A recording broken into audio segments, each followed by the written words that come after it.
I pledge allegiance to the flag of the United States of America and to the republic for which it stands, one nation, under God, indivisible, with liberty and justice for all. Okay, first thing is to approve the agenda. Does anyone have any questions, additions, changes to the agenda as stated? No. If not, I guess I'll make a motion to approve the agenda. Second. Second by Sean Ryan. If there's no other comments, all in favor say aye. Aye. Any opposition? Okay, the agenda is approved. First thing on the agenda, we have an introduction to a new worker, and Glenn, you're going to take that, sir, aren't you? I am.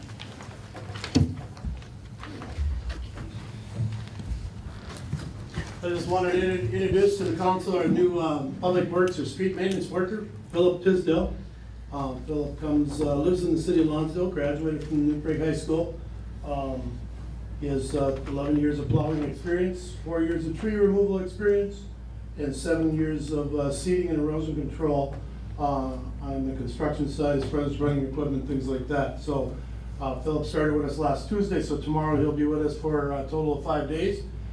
He started off with probably the funnest job that Public Works does, and that's crack sealing. So he really got a great first job. So stuck around through it though. He's still back. He's still coming.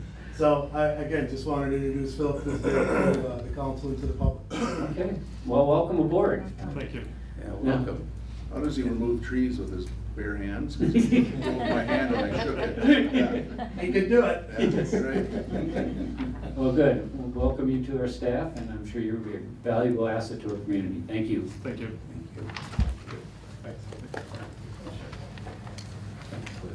Next, Ken, are you going to take this? I will.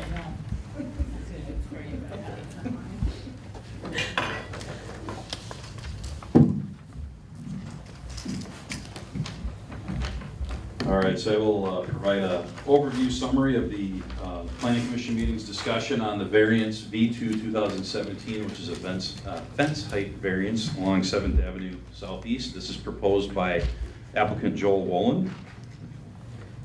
You can see on the overhead map, Mr. Wollin's property and all the other properties adjacent.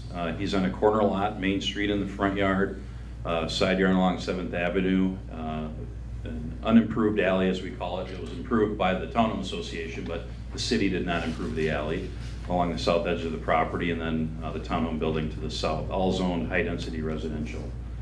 Across the street is the B2 Community Commercial Strip Mall, so it kind of provides a setting for this property. 7th Avenue is a fairly high volume traffic road, providing access to the strip mall and the commercial area, along with the homes in the area here. Mr. Wollin's proposing to put a fence along 7th Avenue Southeast, and he's proposing to put it along that right-of-way line at 6 feet tall, which does not meet the ordinance requirement. That would have to be 30 feet further into his yard to meet the ordinance requirement, and he does not meet that setback. The corner lot's fairly narrow, and he's proposing to have it line up, generally speaking, with the garage, and then extend along 7th Avenue Southeast to the south. Be a shadow box style fence. He'd plant vines along that fence, similar to the one around the front of the house. The Planning Commission did hear the request and recommended approval at their meeting in May. And we did have public comments received from the owners and the townhome owners to the south. And the owners at the townhome development felt that the fence would box in their view of their homes. They face the alley. They were approved by a conditional use permit back in the early 1990s, so kind of an unusual situation to have the townhomes facing a public alley, not a public road. And as I noted, the townhome owners did improve portion of the alley to provide access into and out of their garage areas. So their garages, their front of their buildings face the alley and face that access from the alley, which also in turn happens to face the rear of Mr. Wollin's backyard. So here's kind of an overhead view. The yellow drawing is the 6-foot tall fence that Mr. Wollin's proposing. The red line indicates where that would be allowed by ordinance. So 30 feet closer in from the 7th Avenue right-of-way is where that would be allowed by ordinance. basically putting it from the middle of his house, extending to the south is where that would be allowed. So basically cut the backyard a little over a third off of the area that could be behind that privacy fence. You can see, again, Mr. Gordon Carlson's townhome unit here, Mary Jo Becker's unit, and then the Raskovich unit is facing on the other side of the building there. And those were the residents that were in attendance at the meeting, along with Mr. Wollin and his wife as applicants at the meeting. One other thing to point out as well, you can actually see a camper on the photo, but the camper is planned to be parked on a gravel pad, basically in this area of the lot, adjacent to the alley, but what would be behind the fence, so to say, on the property. And that really is not the issue at question with the variance. The variance is for the fence to be 6 feet tall, 30 feet closer to the right-of-way than would be allowed. So basically, instead of allowing it at the red line, having it be 30 feet closer to the road at that 6-foot height, basically lining up with the back edge of the garage and then to the south for privacy purposes for that backyard. So that kind of provides an overview. Some of the discussion also brought up access to, or I should say, visibility from the access to the alley. There shouldn't be any reduction in visibility. The vehicles will obviously not have the fence right up to the edge of the alley, still providing for no different view than is available today with the, there's a tree and a shrub near a utility box here. That will not be affected by that 6-foot tall fence either. Ultimately, staff and the Planning Commission recommend approval of the variance V2 2017 to allow the 6-foot tall privacy fence to be located up to the property line along 7th Avenue Southeast at 716 East Main, with the findings noted in the staff report and in the resolution that is also included in your packet. So again, we have some photos here that kind of provide a perspective. They don't show up the best on the overhead, but this is a view looking generally to the southwest. You can see the townhome units off to the south, the alley that divides Mr. Wollin's property from the applicant's property. And this sketch here basically provides, as best that could be provided, kind of a sketch of the fence and its location from that back corner of the garage to the south, basically terminating to the north side of that tree and the shrub near the utility box there. So that is the location of the fence on the edge of the property line. Some more view here. So these stakes, not including this one, but these stakes towards the backyard signify the proposed location of that fence again. This just gives you another perspective of that. These are actually some of the fence panels that were laying in the yard at that time. Just again, wooden shadow box style fence. Looking across the street from the strip mall, again, that fence would run from the back corner of the garage, extending to the south towards the alley. And just a couple other views again here. You can kind of see the stakes marked out on that yard. And again, the fence will stop before you get to the tree and the shrub, so cars exiting the alley will still have a full view as they do today, exiting that alley. And then one of the items, just to point out, Mr. Wollin also pointed out when the Eastland Plaza Strip Mall, in particular when the sign was installed, that was an area of concern for the townhomes and Mr. Wollin. And he made it known at the Planning Commission meeting that having privacy from that fence as well, just the general light and appearance, was also another reason for the fence to be installed at this point as well. So with that, I will turn it over to the council if you wish to hear any further testimony, but I'll leave the overhead map up here showing the proposed fence location as recommended by the Planning Commission. Okay. Anyone have any questions for Ken? Yeah, I do. Ken, originally, when one of the staff looked at this, they were suggested that the pad for the recreational vehicle be placed on a cement foundation or cement pad, and it be oriented in the north-south direction. When I went by there last night, I noticed that it's not a cement pad, it's large crushed rock. I did notice though that the lawn was nicely cut. The few times that I've gone by it, the lawn was a mess. And I kind of wondered, well, maybe the fence is to screen the mess. But he says, no, it's from the stuff across the street. But anyway, I'm wondering why that is now not a concrete pad as it was originally intended to be, and why it is in the east-west direction rather than north-south. If it were north-south, the neighbors would have a better view of their yard. So, Joe's yard. a couple of things related to that. So we highly recommend not to use crushed rock just for long-term maintenance issues.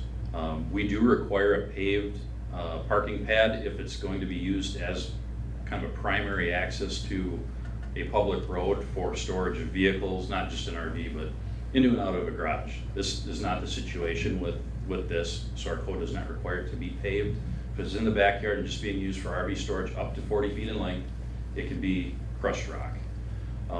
The orientation issue, we do not address orientation and blocking view from neighboring properties, so we don't have any guidance on that in the ordinance. So as far as how that fits in there, I know Mr. Wollin explained the desire to have the pad at that dimension was to provide easier access and not have to utilize so much of the alley to get into and out of that parking pad, to get the camper in and out of the area there. I know there was an issue with some pavement breaking up. I believe Mr. Carlson and Mr. Wollin spoke late last week about the pavement, the edge of the pavement.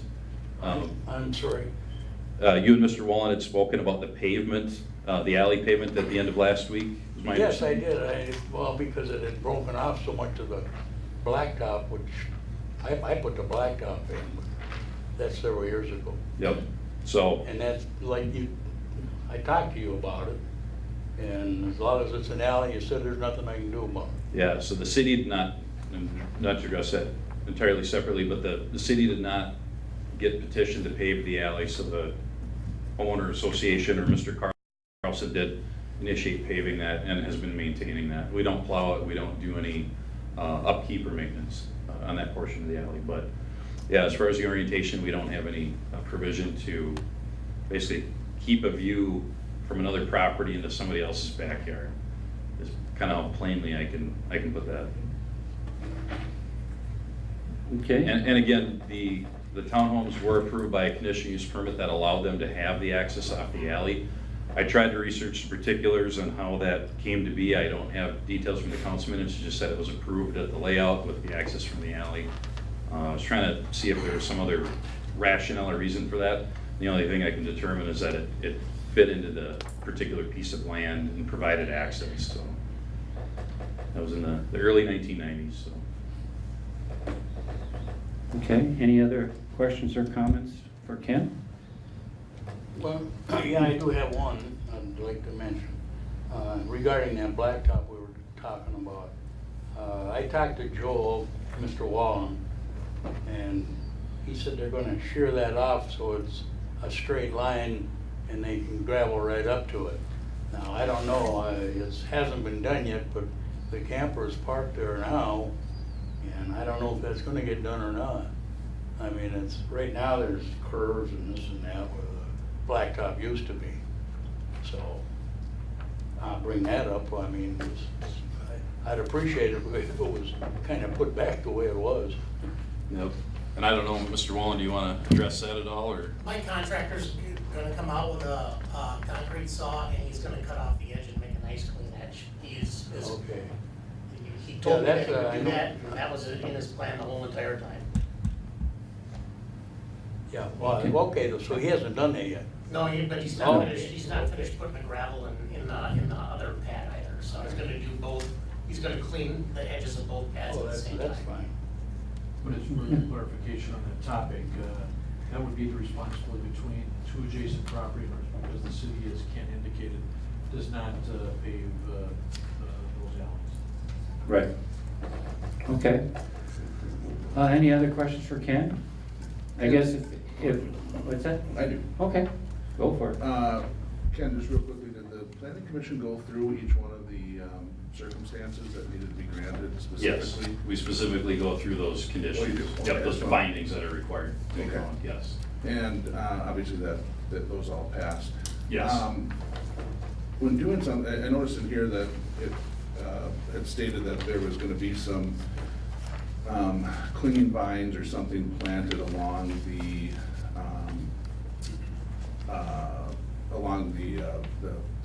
structure itself. Is there, and as you know, when we've done these variances, we've had many people tell us one thing that was gonna get done and then Yep. it never really did.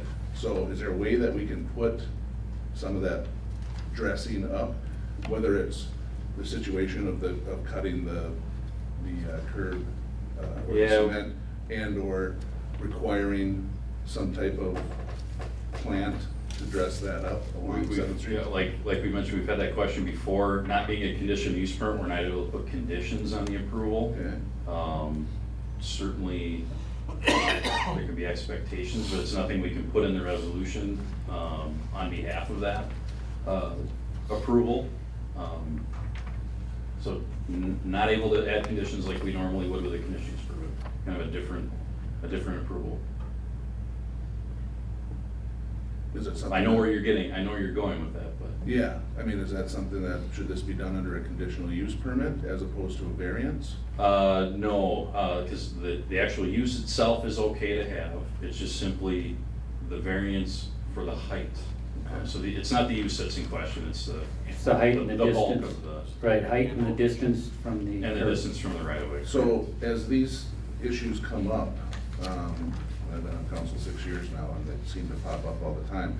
Can we change that to the actual ordinance of the variance ordinance to allow us to put conditions on, or is that superseded by state law that says you can't do that? Yeah, I don't believe we can do that. I think state law prohibits any conditions being added to a variance process. So what you would want to do is have specific items written in the zoning ordinance for, you know, a fence in a corner lot or whatever it might be. And actually, the planning commission is going to readdress the fence question in general as far as it relates to corner lots and privacy fences and things related to that. So I don't know about adding, you know, a vine requirement or anything like that generally to everybody, but you know, the general provisions would have to apply to every fence request, I guess, is where I'm going with that.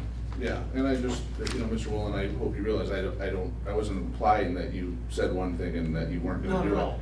I've got vines all We've seen over that my happen house. before, that's the Yeah. only reason I was using that, I didn't mean to imply that. No, that's fine, I've got vines all over the side of my house, I've got 4 clematis on the east side of my house. We're just gonna take clippings off the existing plants and plant them along the fence that they'll take off on the fence. Very simple to do. Just as additional, is my mic good? Yeah, Just as additional clarification, Councilor Ryan, that, again, that's kind of platted as public right-of-way, as an alleyway, but it has not historically been maintained by the city. So you've got one party on one side of the alleyway that has chosen to voluntarily asphalt the alleyway, and because it was not done as a public improvement and the city doesn't maintain it, to try to impose conditions on another party, we don't have that ability under the maintenance of that alley, because we typically don't pave public alleyways. Right.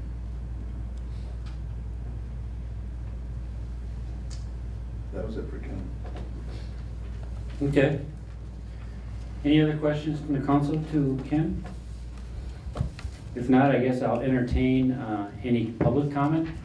And if you want to make a public comment, please come to the podium, state your name, your address, and state your concern.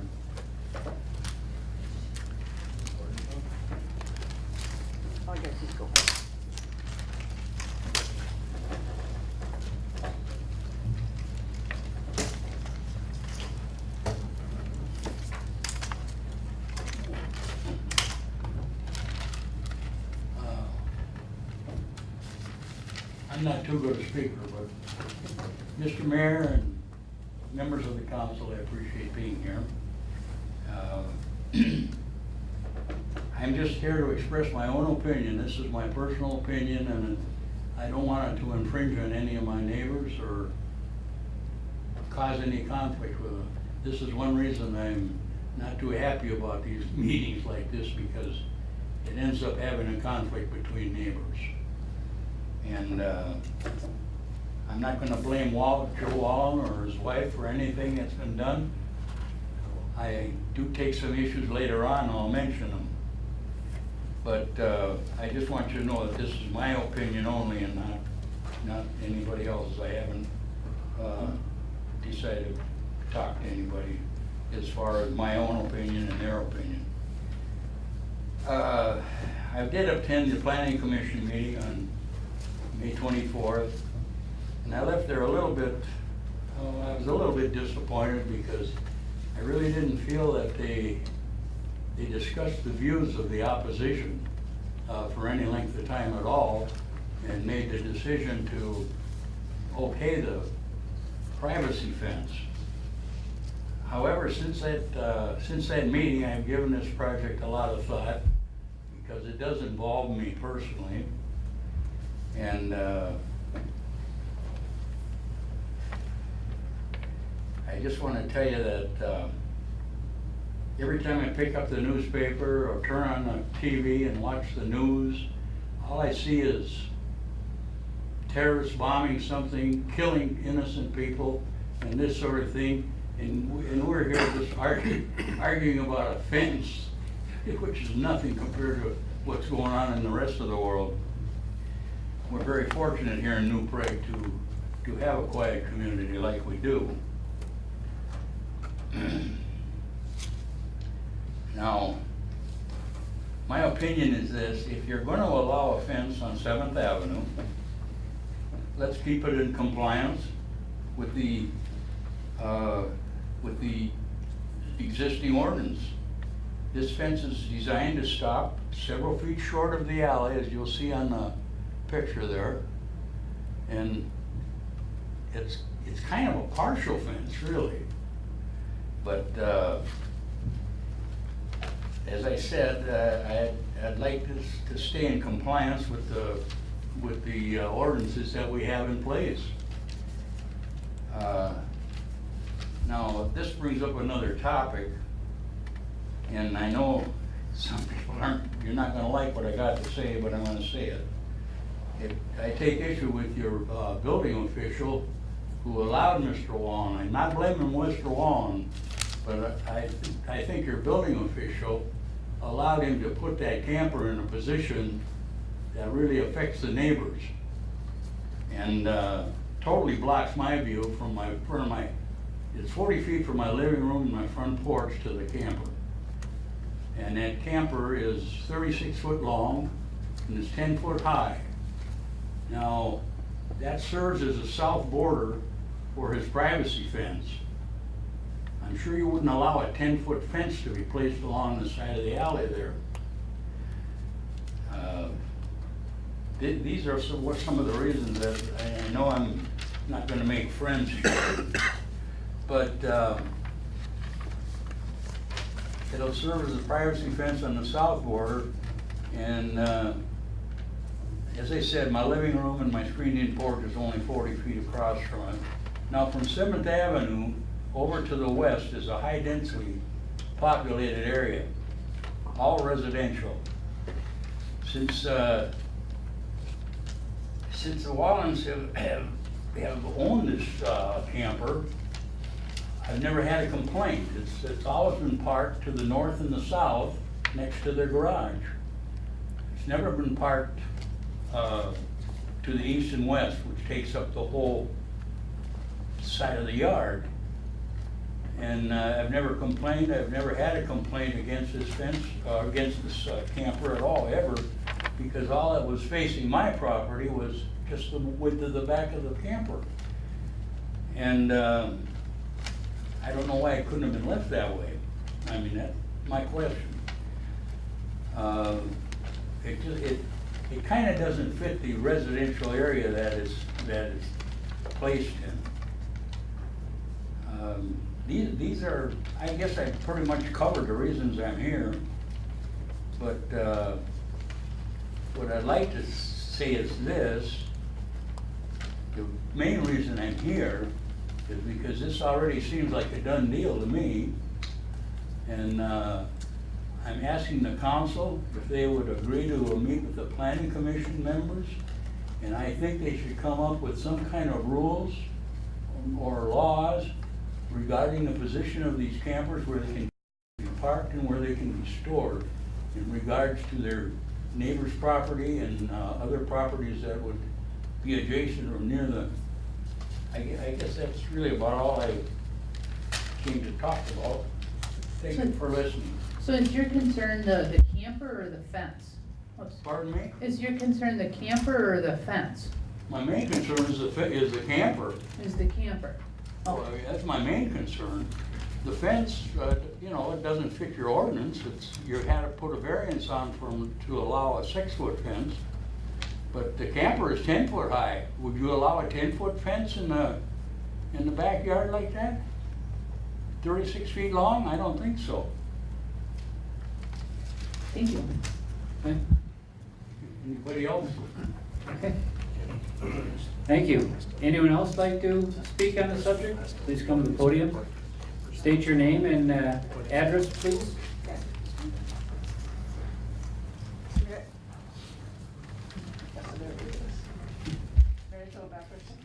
First Street Southeast. And I think you have some pictures that I gave you regarding my property that overlooks Joel's. And as I look out my front door, I see a boat, an older boat, and a fish house. And then as we go down the street, I think if you turn, you can see the RV that takes up the whole backyard. Now, if he's asking for us, you can see we're almost socked in there. The 6-foot fence is gonna really sock us in. What's that gonna do for our value of our home? Who's gonna buy our home? We can't see in, we can't see out. So that's I'm making a evaluation of our home because of this. We take great pride in our property. We pay for the snow removal, the resurfacing of the blacktop. Joel was asked to help and he did not. And so with that, we just keep going and keeping the homes in shape so we can sell them. Thank you. Thank you. Anyone else? Go ahead.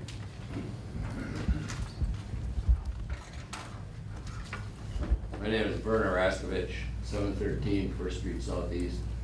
Mr. Chairman, members of the Planning Commission, I just want to make a few comments. As you know, I don't live where I have received the majority of the impact of what's happening, but they are my neighbors, and I'm concerned about what's happening right now.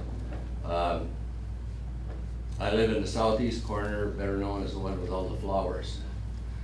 So I agree with Mr. Carlton and Mary Jo.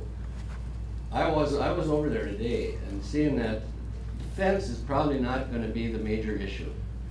I agree with Gordy in the fact that it doesn't follow ordinance and it is 6 feet high, but the primary concern is the parking of recreational vehicles in that backyard. If I were to go to Gordy's or Mary Jo's to buy their home, I'd be turned off immediately and would pass on the opportunity to purchase it. I just think it takes an awful lot away from it, and I don't think those vehicles should belong. You know, if I had the money to buy a nice camper and a nice boat, I don't think I'd want to store it outside in the elements. I think I'd pay to have it under cover storage rather than sitting in my backyard and blocking the view of my neighbors and doing those type of things. I think something has to be done to address the situation that they face with these recreational vehicles and how they are placed there. It's not a good situation. All you have to do is drive down that alley and take a look and say, would I like this for my view?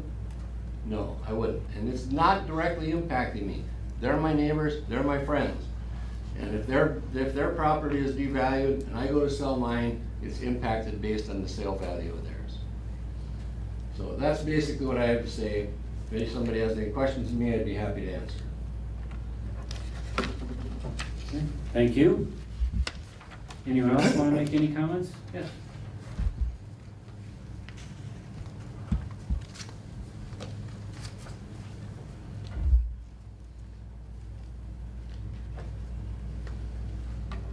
Hi, my name is Wollin. I live in 716 East Main Street. We asked the city to approve a 6-foot fence. Obviously, 4-foot fence doesn't really cover the privacy. You can actually just walk by and you can see our yard. And there's several instances happening in our yard, especially during Easter weekends. We all enjoy during weekends. We have several instances that things stolen out of the yard. And actually, somebody actually walked in our garage and opened up the refrigerator, stored our beverage, and left our garage refrigerator door wide open. And also, I love doing gardens, and I hurt my back in February, and my husband also had a knee replacement done. I know we always trying to take care of our yard in decent way to love. And there's a couple of times it's been raining and we didn't really have a chance to do, and I wasn't feeling well, my husband's not feeling well. There's a couple of times that our yard wasn't the perfect way it should be. And last October,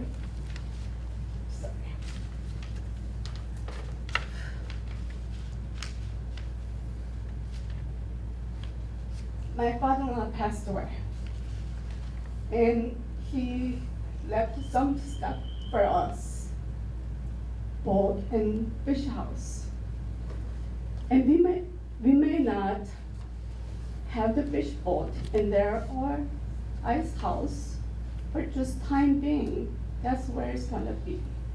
Because the boat was like a lot of memories for us. So I don't know my husband ever gonna do fishing because he does have a mini disease. Just he loses a lot of balance, like a waving, it affects him a lot. And we always been very good neighbor with Gory. I always had a garden that I had tomatoes, whatever growing, I share with my neighbors.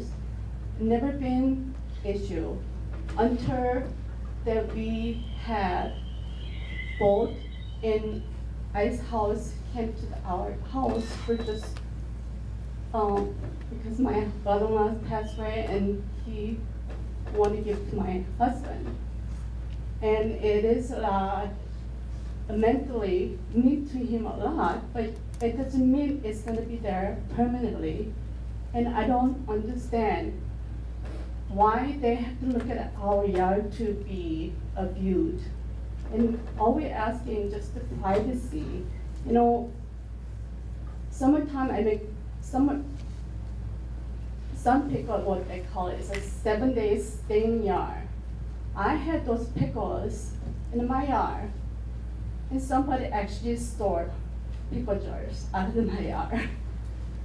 And I'm just asking city to just think about our situation. Just give us a little bit of privacy so we can enjoy our backyard. Thank you. Thank you. Anyone else? Go ahead.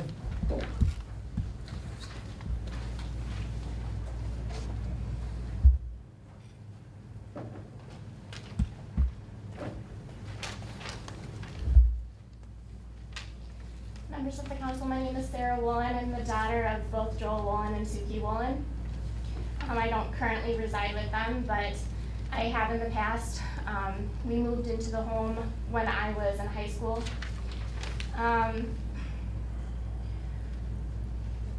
So I would just like to say that this variance has nothing to do with the placement of the camper. The variance is being asked for the height of the fence and the placement of the fence. The gravel pad that the camper now rests on is in accordance with the town's rules.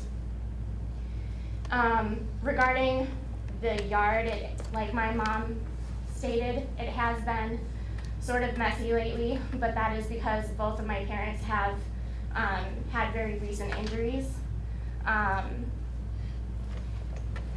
The boat and the fish house have been recent additions to our yard, and those are inheritances that my dad has received from my deceased grandfather.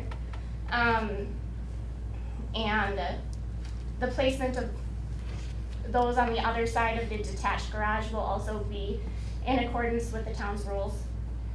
As for the fence, I believe that not allowing the variance to pass because of the displeasure of neighbors whose view from their townhomes have been previously determined by another variance would be inconsistent on the part of this town's government. Since they needed their own variance in order to be built with the alley as their main access. Also in the past, I can attest to the fact that we have had issues with both our privacy and our property. We have had thefts, we have had vandalism, especially during Dozinki Days weekend. And as well, some of our neighbors have exhibited a lack of respect for both our privacy and our property, and that of the privacy and property of our guests as well. And so I would urge you to pass the variance, and that's all I've got to say. Thank you. Okay, thank you. Anyone else? Can I ask one question, please? Sure, please come to, since this is gonna be on TV. It's very brief. And you know, we're getting into two issues here, not just the fence, but the camper. If the camper is parked in the yard, can it be occupied for an indefinite period of time by someone living there? No, No? cannot be. Okay. Thank you. Okay.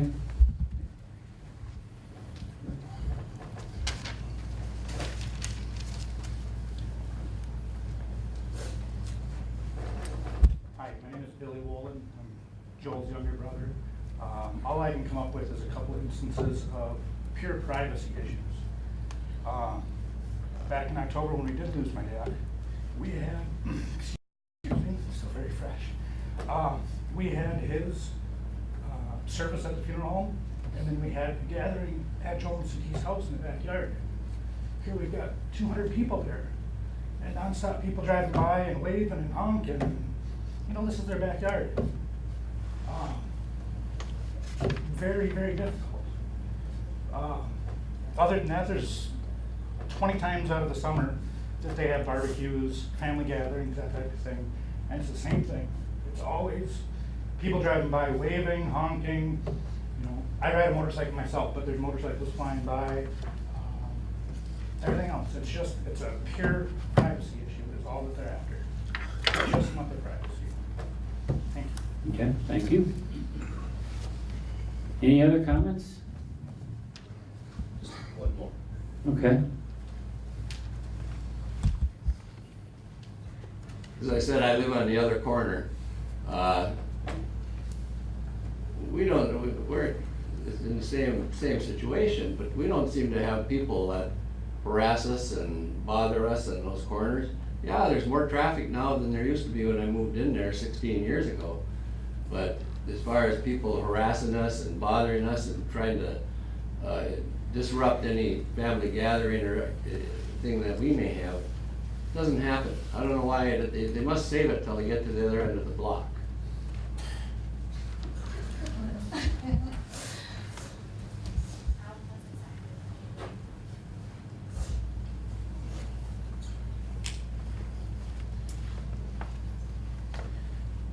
My name's Joel Wollin, I'm the applicant. There's a lot of reasons we have so many people here today.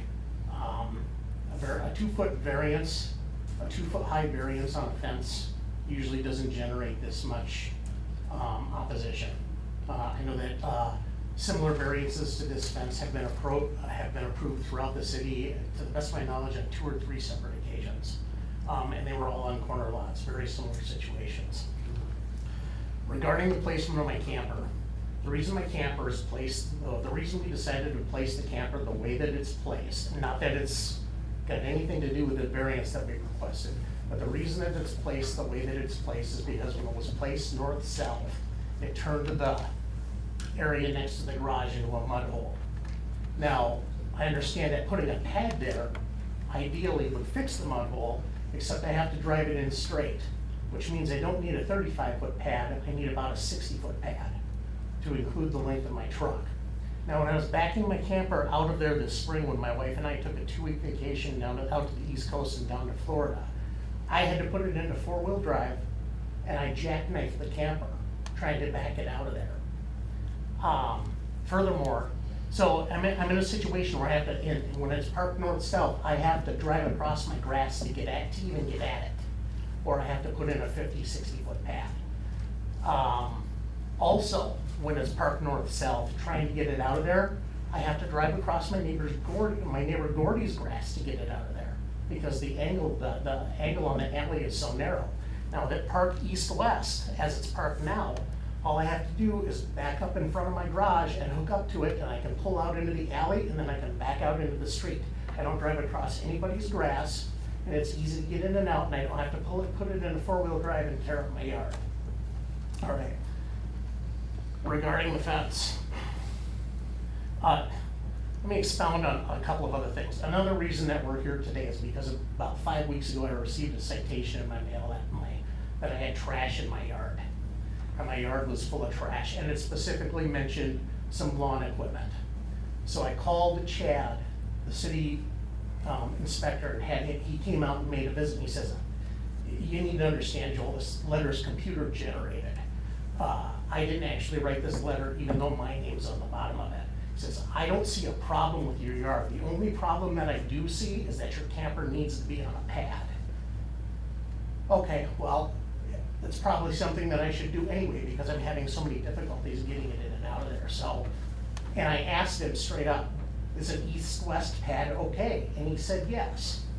So I put in an east-west pad, and while I was at it, I decided to put a pad in on the other side of the garage for my dad's boat and his fish house. So I'm spending about $3,500 on a couple of pads. Now, I'm pretty sure I know which neighbor called the city inspector, because I had a neighbor approach me about 6 weeks ago asking me what I was gonna do with the fish house. I told her, I'm gonna fish in it.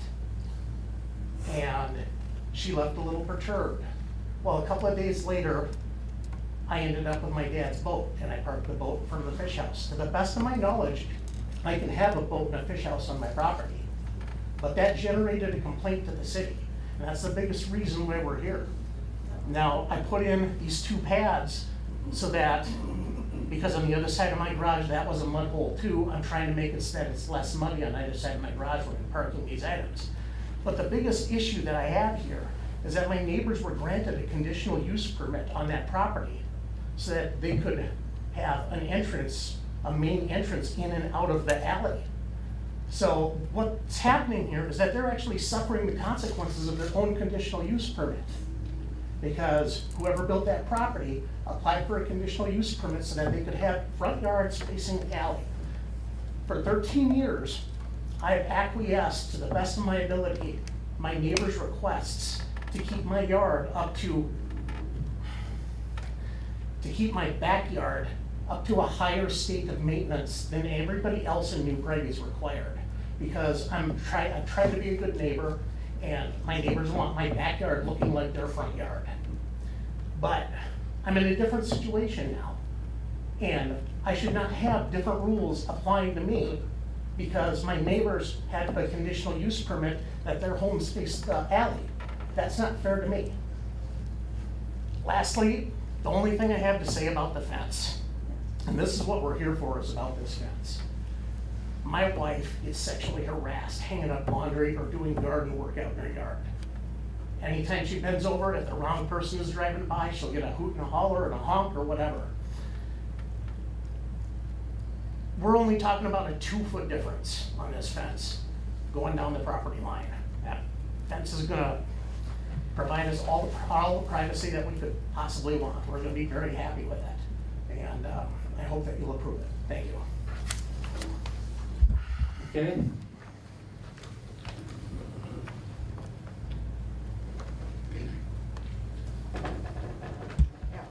Mary Jo Bettner again. I think he was referring to me when he said that I called the city on him. I did not call the city on him.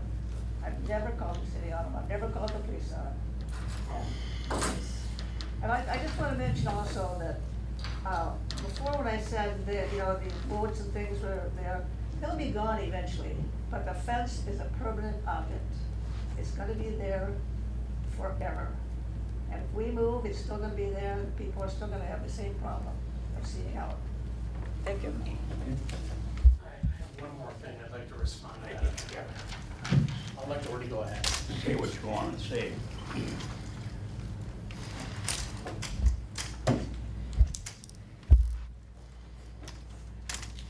I'm not happy about doing this, but Joel, I want to say one thing to you and Suki. You've always been good neighbors. I have never called this city. You can check these city records as long as you want. I've never made one complaint about you or your wife or your yard. And I believe you. As a matter of fact, I enjoyed your backyard. I've even got pictures of it. I've got pictures of your trees in the fall, when they change color, how gorgeous they are. Well, I won't see them anymore, unfortunately. I'll see the very tops of them. But I just want to make it clear that I have never, ever called the city or anyone else to create a problem across the street from my house. Now, I don't know who he's referring to, because I live right there, and I don't have that problem. People jeering me and giving me a bad time. Oh, by the way, I forgot to tell you, my name is Gordon Carlson. I live at 717 First Street Southeast. Okay, thank you. I forgot about that.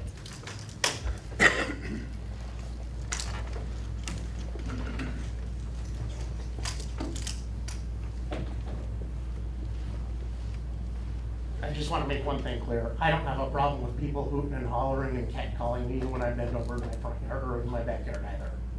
My wife does. All right, she's a very pretty lady, and she has that problem. When that sign went up over at Eastgate Plaza, I was extremely vocal. I believe the city council changed their sign ordinance because of that sign. Back in 2007, was it 2007, Ken? When was this? In 2007, when that sign went up, because of the way that sign is designed, it strobes across my property. That yellow LED or that red LED across the bottom, it's on until midnight. And it sometimes they program it so it flashes. I've had that thing flashing like a red strobe light across my yard. I've got a east-facing window in my living room that the blinds have to be kept closed all the time because of that sign. And I was extremely vocal when the new sign, I knew I couldn't do anything about that sign because it had already gone up. But when the city changed its sign ordinance, I actually came to the city council and I gave a speech about why I felt that the sign ordinance should be changed to not allow signs that look like that. The biggest reason, besides the traffic and everything else that's, the 5-mile-an-hour drive-by stare downs that we get from people as they're driving by, that sign is really the biggest reason that we're asking for that fence. Because that sign shines across our yard, and I mean, it illuminates it like almost like daylight. I will say that in 2007, or when Easttown Plaza was built and that sign went up, I will say that I'm almost certain of this, all of my neighbors supported me having a fence. As far as that, the location of the fence, it's 12 feet back from the street. There's not gonna be any blockage of anybody's view as they're trying to pull out of the alley.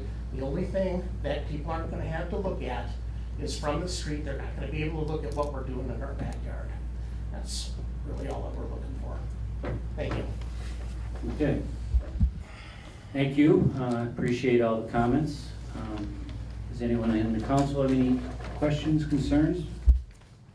Mike, do you want to make your statement? No, I was gonna have Ken just briefly touch on some of the requirements associated with parking of recreational vehicles in the backyard. The council has historically in the past addressed that issue under the current ordinance requirements, and I think Ken can refresh what some of those requirements are.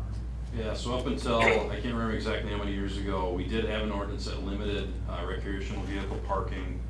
The previous limit was if you had anything over 24 feet long, couldn't be on your residential lot at all.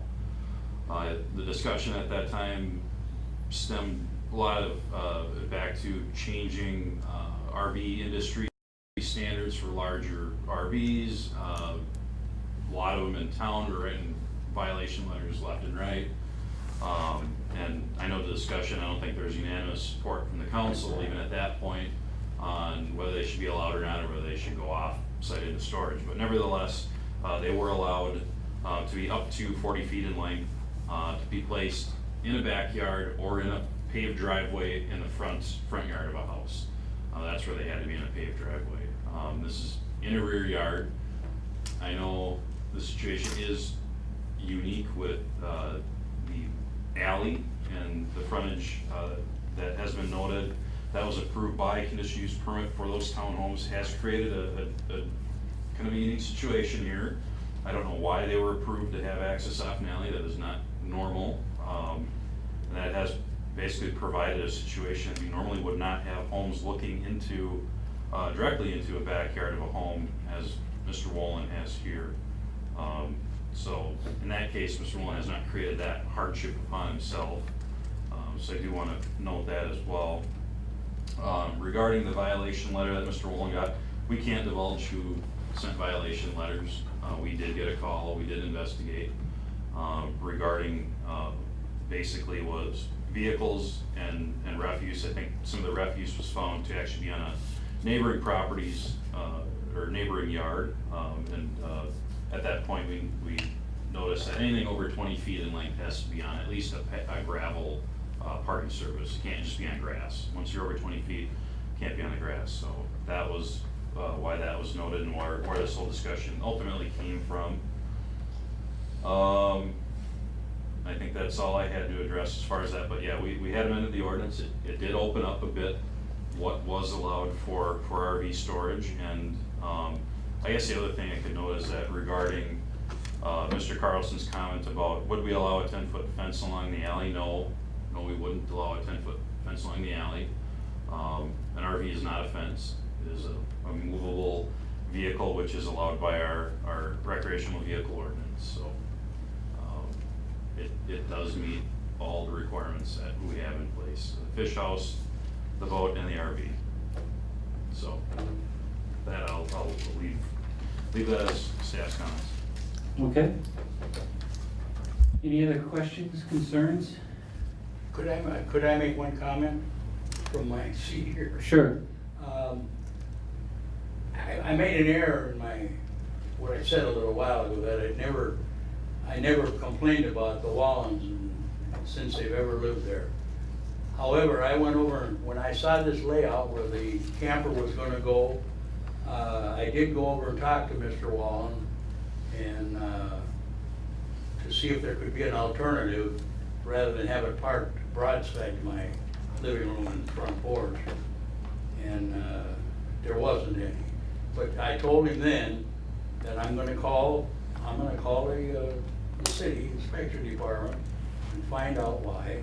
And I did make a call, but that was after all, never will they've been living there. This was since, the only call I've ever made was since they decided to put that camper in front of my house. Other than that, I've never made a complaint against them. Okay, thank you. Any questions, concerns? Okay. My only comment is I think it's interesting, both parties want the same thing, they want their privacy. and so I don't fault either side of it for doing it. But I would be in favor of voting for this variance. Okay. I think, the only thing I can state is really what we're being asked to vote on today is the variance on the fence. We're not asked to redo the recreational vehicle ordinance at this time. So I just want to make that statement that's what we are planning to address tonight, so. I'll go on record and just state that, you're right, it's just about the fence. But I think as a council, we should look back into recreational vehicles, ice, or fishing houses and boats and storage on property. This has always been a contentious issue. We had this discussion 5 or 6 years ago. This was the exact reason why. That's what brought it up at that time, not on this property, but a different property. And I just think there should be some community standards as far as the storage of extracurricular vehicles on little tiny individual city lots. That'd be a different meeting. You're right, I think that could eliminate a lot of the problem. I think that's the issue with the neighbors. It's more the camper and the boat and the ice house as opposed to the variance. I'm not opposed to the variance on the fence. I think Mr. Wollin made a good case for it, and his privacy, but I think the bigger issue is the storage of property that we should probably take a look at as a council and come up with some type of community standard that can be equitable to both sides. Okay? Yeah, I have a comment to make. First, I want to apologize to the Wollins. When I commented about the messy yard, I didn't realize that I had been looking at the yard at all until this summer. I didn't realize that both of you were having some physical difficulties, so I apologize for that. The thing I think that bothers me the most, and this would not have happened had not, and Ms. Wollin, or whatever your married name is, if you're married, you brought up something that has been bothering me, and that's the fact that 2 dwellings have been allowed to their front yards essentially to be facing an alleyway. That, in my opinion, should never have happened. Thank you. And I think that there are other staff members that agree with me on that. Unfortunately, one cannot undo something that has already been done. And somehow, don't necessarily agree totally with Sean about campers, etc., because I do have a camper. I don't have a fish house, but I have a boat. And mine are now will be in storage. At any rate, I too, since we are dealing with the fence, I do believe that maybe it could have been, I don't know for sure, but maybe it could have been left to 4 feet, but I didn't go there and look at that specific problem. But I believe that we should allow this fence because it does meet the standards that we have in our ordinances. Amen. Okay? I guess it's just up to me now to make comments. The one thing I do want to comment on is someone had made a comment about boards not listening. And I know as a council and as board members to other boards, we really do take into effect everybody's comments. The action, it is very unique, and I agree it shouldn't have happened with that CUP, but again, we can't undo it. And the action tonight is on the variance of the height and distance of the fence. There's a lot of other issues, and I hope as the neighbors, as this is completed, life is short, so I hope you can work out your differences. But I think I would be in favor of the fence with this variance. Okay. Any other comments? I guess I'll look for a motion to approve the resolution approving the variance. So moved. I'll second I got a motion by Sean Ryan, second by Jenna Tuma. If there's no other further comments, all in favor say aye. Aye. Any opposition? Okay, the variance has passed 5-0. Thank you everyone for all your comments, we appreciate it. Thank you. Next on the agenda, we have Bryce Bachman is here to give us a little budget. Mr. Mayor, before we get started on this presentation, we do have some photos that Bryce very recently took, and we just thought we'd run through those real quick for the council's benefit, kind of a virtual tour, so to say. So. Oh, okay. I saw the red tape the time I took the tour. Different spot. But this one here is the elevator door going down on the pool pit. This would be the hallway to the locker rooms. The blue ones here, the blue lockers and red lockers, this blue section is the general public locker room. And that's the recreational pool. He's kind of jumped around a little bit, so I apologize. No, it's okay. This is what you guys paid for. Personally, I'm sure. Yeah. The mushroom is in that back corner. This, I believe, is one of the family changing rooms. Would they throw gum against the wall or what? Another general public picture locker room. And then the main competition pool. That is a picture of what will be the wet classroom and multi-purpose meeting room. The red and maroon lockers are the team locker room area. Some of the concession stand. Another team locker room. And then this section here is in the shallow and on the deck of the zero depth pool with some lockers on the middle portion, and then just off to the right will be a couple shower heads.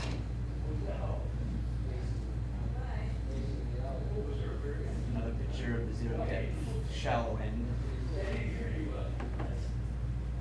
And the main competition pool coming from the deep end, where the diving boards and the climbing walls will be. I think this one is a generic locker room bathroom. And the shower stalls.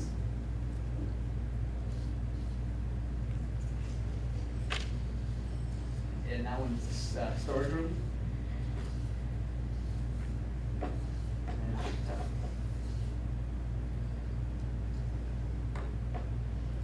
That's all the photos there. Awesome. And is it still on schedule around the 1st of July? it is. Good. So this will be the same PowerPoint that we presented to the school board just a few weeks ago. Just look forward. So the outdoor pool, we opened Saturday the 27th. So the hours will be 1 to 7. And we adjusted the laps from Monday, Wednesday, Friday. Last week to this week from 12 to 1 on Monday through Fridays. Where it says the Aquatics Center should read July 1st now, with a Sunday open hours from 10 a.m. to 6 p.m., Monday through Friday from 5:30 a.m. to 9 p.m., and then slightly below it should be Saturday from 7 to 7. Just a couple pictures of some of the amenities that will be coming in. This one here is the Aqua Track with inflatables. That one's the action tower, about 7 feet high, 13 feet long, roughly. And then the Boga Fit Mat, used for fitness classes, yoga, can kind of be a multi-purpose floating station. The key log with some yellow trainers that can speed up or slow it down. And the climbing wall, this will be similar to what we'll have. Ours will be more contoured than a flat panel, but we'll have a similar setup with two right next to each other. then there will be a water volleyball net running from the shallow end out, however long a standard volleyball net is, I don't know off the top of my head, but there'll be a stanchion in the middle of the pool in the shallow end, so we'll be able to play shallow end to shallow end, so nobody will get stuck with a deep end.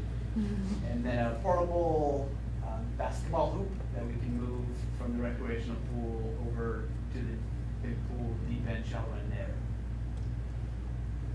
Some of the events that we're going to look at hosting, the high school swim meets, the Neptune swim and dive meets, some lock-ins. We've had a couple requests for some overnight lock-ins already.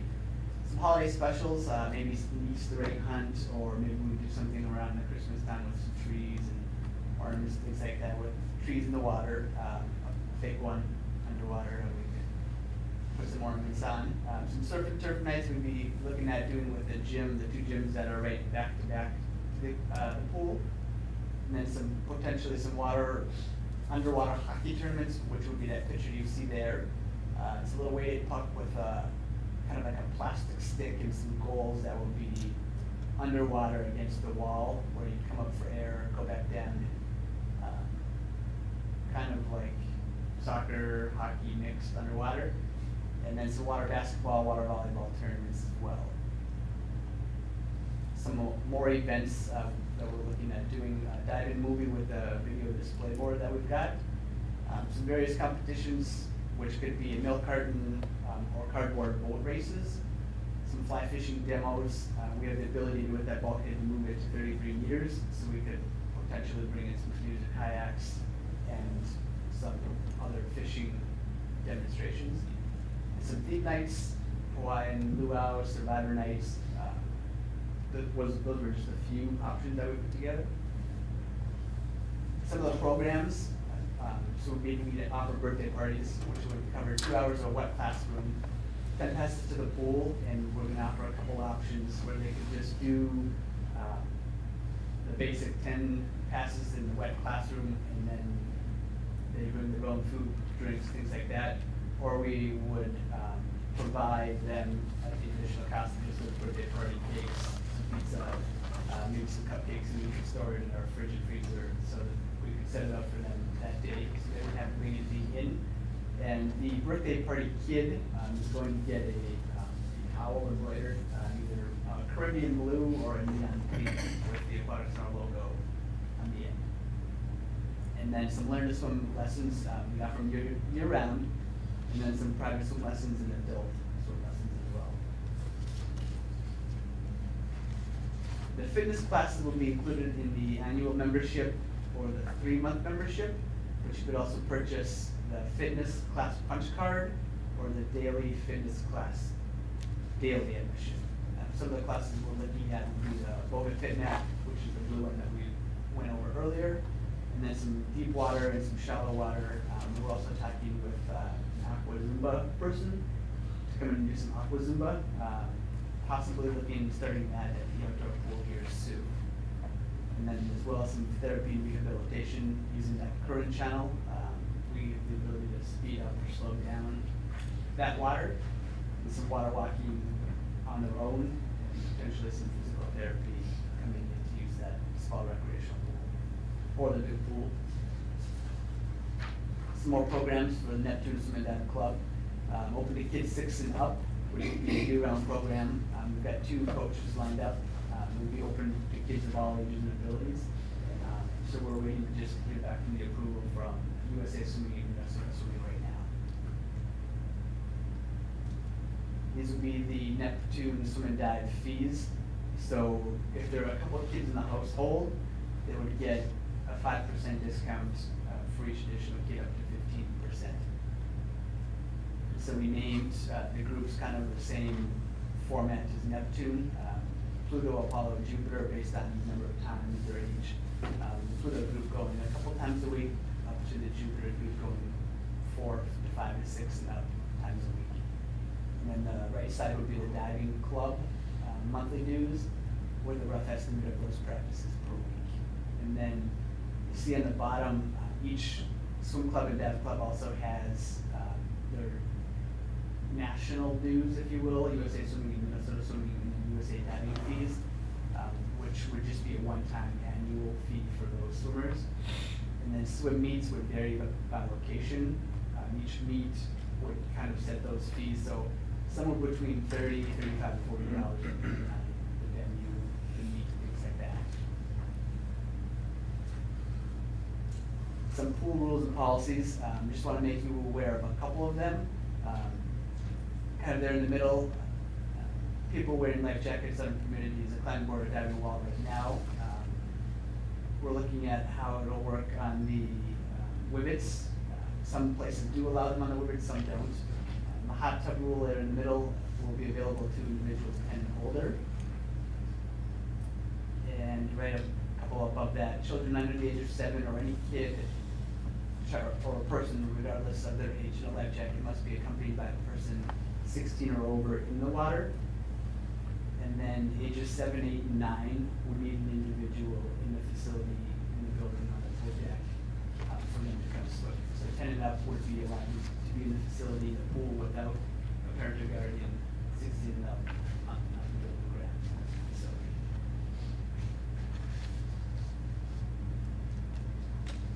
These are the annual membership prices here. ISD 721 residents and then non-resident based on those two columns there. So the memberships include both the indoor pool and the outdoor pool, all the fitness classes, access to the wivets, key log, the climbing walls when we have those up and out. We're working with NICA, kind of a third-party insurance reimbursement program, so we're going to start that July 1st is the plan. We've got to finalize a little bit of paperwork with that, but depending on the insurance plan, you get up to $20 back depending on the insurance plan and the number of times you work out. And those prices there we don't have an enrollment fee. Can I ask you what's a residency? In school district. So it's in the school district? Correct. Does the membership give you access out to any of the gyms? The school gyms? The two gyms that are The connected? basketball gyms? Yeah. Not at this point. Okay. And these would be the 3-month membership prices. And you'll note on the top little column, they're offering 20% off. So anybody who buys the membership from now through the end of August would get 20% off of those prices right there.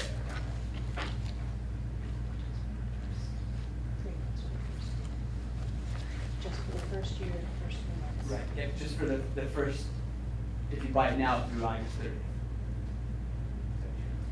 But the 20% discount would not be in perpetuity, it would be just for that first year, for that first 3 months. Right.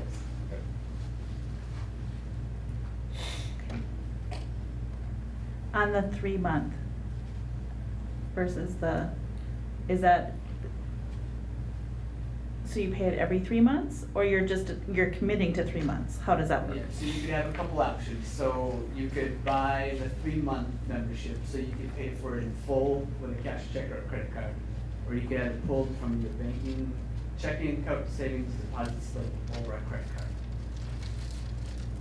And so if you were to buy an annual membership or a 3-month membership now, since the indoor one isn't opening until July 1st, today's the 5th, so you would get, instead of 52 weeks, you'd be getting 56 weeks out of the membership.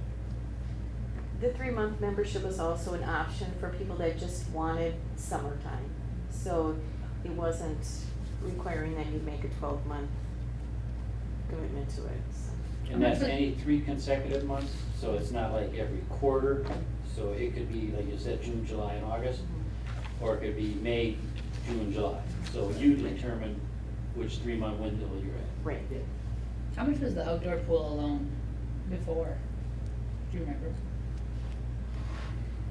It's okay. 150, I think. For the about. season? I don't have that sheet with me.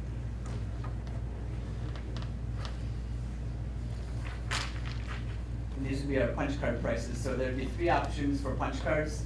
Each punch card would have 15 punches. So an outdoor only punch card would get you 15 punches for $52.50 or $3.50 a visit instead of $4 for a daily admission. The indoor-outdoor punch card would be $67.50, which would drop that price down from $5 to $4.50. Can be used inside or outside. And then the fitness punch card can be used inside or outside. It would include a fitness class. Instead of $7.50, a daily admission would be $6.67. And so that would include, if you wanted to do a fitness class and then swim laps like before or after the fitness class, that would be used for that.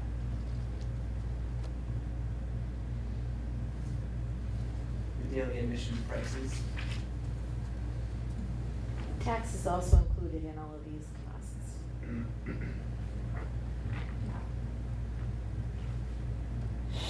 And this would be the number of visits you would need to come at a $5 daily admission. So for a single person, 9 visits per month.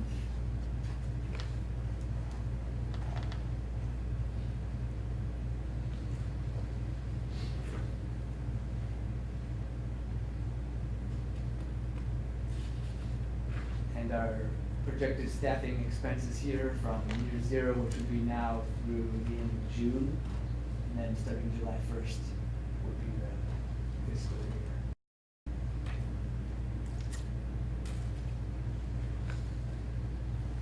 Grace, how do these prices compare to other fitness or other aqua centers around here? As far as like memberships or daily Yeah. fees, there's really nothing that's like what we have.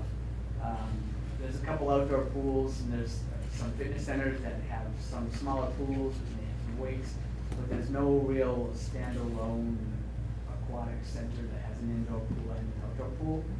So we looked at about 10 to 15 across the area. So we're placed, I don't have it on this slide, but it was in another PowerPoint. We maybe didn't come here to do this footwork, but we're right about in the middle. I want to say that. I can get that PowerPoint too. That's okay.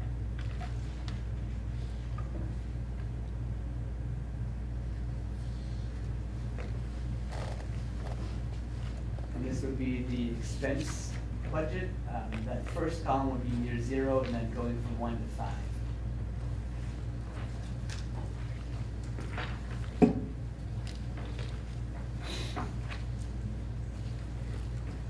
And you're on the budget cycle of the school, July 1st to June 30th.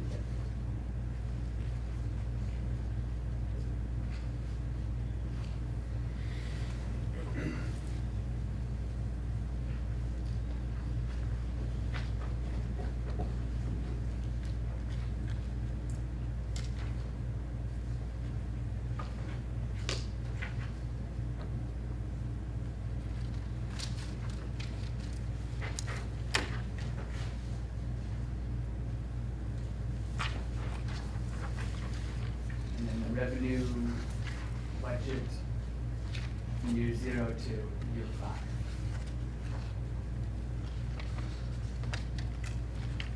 And did you have specific goals that you were trying to achieve with your revenue and your expenditures? Like we wanted to get just a negative? Well, we'd like to get as close to making it even as possible. And is that realistic for a aqua center to? I think it's actual- realistic. That number on year 5 is, it's only projected to host a couple of meets, and that's where we're gonna bring a lot of that revenue in. So I believe I put 3 or 4 meets, but we could host a couple more meets, but right now we'd be looking at 3 or 4 big, club meets. And so is your swimming and diving program, is that for local people here then, or is that an out of the city area, or do we have one, or? Anybody who wanted to join the club team could. You don't have to live in the district lines. You can come from Mankato and swim from Neptune if you want to. And are you starting that club? Is that part of what you do, or? Yeah, it'll be run through the Community. aquatic center, yeah. Rather than a club-owned or a parent board, it'll be run through us at the aquatic center. The reasons, when we started to do this, we talked with Randy Julian at USA Swimming And he was very supportive that this is the way that we're going to go about doing it, based on other clubs across the country. This is the way he would want to see most clubs be run, would be through a facility versus coach-owned or through a nonprofit board. For the reasons. And don't remember the reason off the top of my head, but we'll have less overhead just in rent, easier scheduling. We're not having to, it'll fall in line with our scheduling matrix. So it's not an outside group coming in who would get last priority. They're up on top with swimming lessons in the schedule. But the revenue generation with hosting events and activities and those kind of things would all go towards the facility's bottom line versus going to some other independent group that walks away from it. Sure.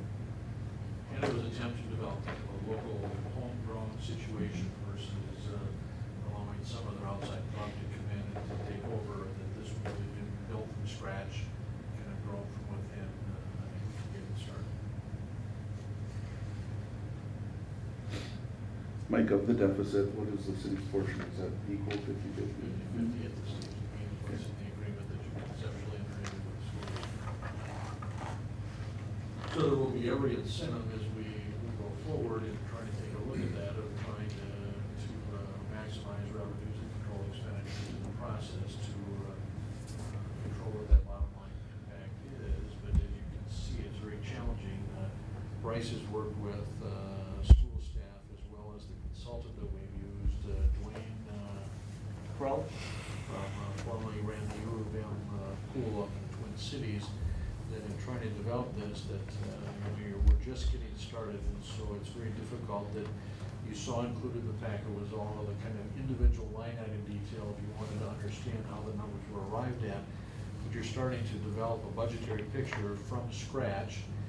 The only good thing is that with Dwayne's experience as he's helped Bryce and the staff trying to put this together, he's got some pretty good insight as to what it has taken to operate different size pools. And so I think there's a fair degree of trust and belief in the preliminary numbers we've seen, but they'll have to be annually continually refined and adjusted and modified to make the changes that impact the bottom line. So the New Prague residents paid paid for part of this pool through their New Prague tax, and then part of it through their school tax, correct? I mean, we're paying for it. So residents of New Prague aren't getting any additional discount than a school district, according to your fee schedule, is that correct? That's correct. The challenge in that is the council added a piece to the mix, is that the good thing at this whole big aquatics facility is being located here in New Prague. So it's an advantage for a number of the younger families and people moving to New Prague, that we don't have to drive somewhere out in the middle of the country between here and the edge of the district towards Alpine Market or Lonsdale. So there's an advantage.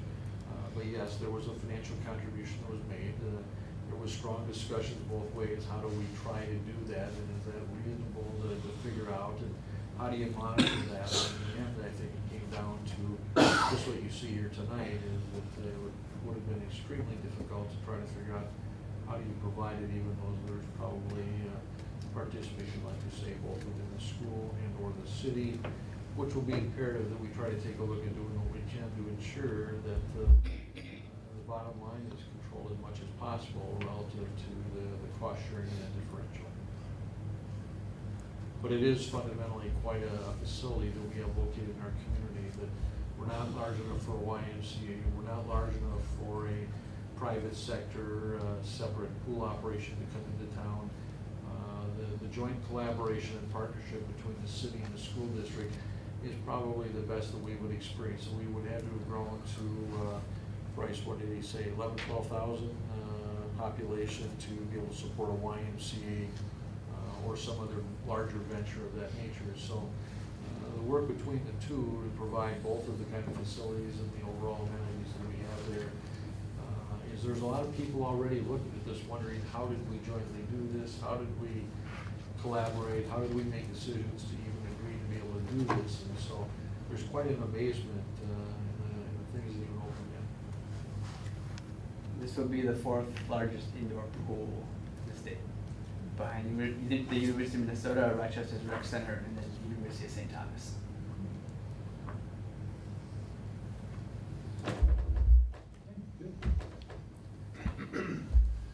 Well, thank you. Anyone have any questions for Bryce? I could just say I'm looking forward to it opening and seeing it in real life and see what's going on. I have an update for you on the outdoor pool if you want some numbers there. Sure. So from the last, when we opened, we've sold 390 daily admissions, and then we've sold 1 family annual pass, 1 single 3-month pass, 1 double 3-month pass, 14 family 3-month passes, 5 indoor-outdoor punch cards, 13 outdoor-only punch cards, and we sold 111 sour Skittles and 71 ice cream bars. Keep those Skittles going. Can I ask just a couple more questions on the Sure. fees? The only reason why is because I've gotten some feedback on the fees is because, you know, it's new to New Prague, and there's so many good things that are happening with the partnership, like Mike said, and the pool and having this out here.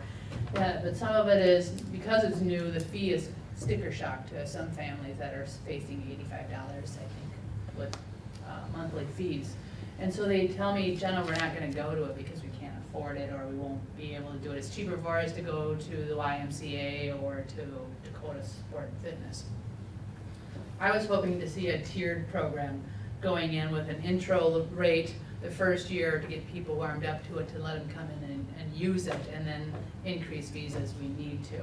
I was fearful that we were trying to meet our budget or trying too heavy to create our revenue, because part of me feels very strongly that the residents of New Prague and the school district have already paid for this, and now we are creating one barrier for them not to be able to use this pool, and they've already paid for it. And so that's my fear, is that we're not allowing people to come in. So I hope you're going to offer some very free days for people to come in and see what they bought, and to try to reduce any, if there's scholarships available for families to be able to use this pool, because I truly believe they paid for it. So. Jen, if I could respond to that, Sure. that when you take a look at that, is that in the bond referendum that was approved, as well as the financial contribution that the city provided, is you paid for the debt service in the sense of constructing the facility. Sure. There were no operational dollars provided under either scenario yet, so they're fundamentally starting from scratch with no revenue base to help sustain the operations. It's one thing to construct it, to build it, and to get it ready, but there are no operating dollars in anybody's budget to run this. Yep, and I understand that. So that is absolutely from start, and the arrangement that exists under the joint powers agreement is that the city shares a 50-50 share in the operating deficit of what does not get supported.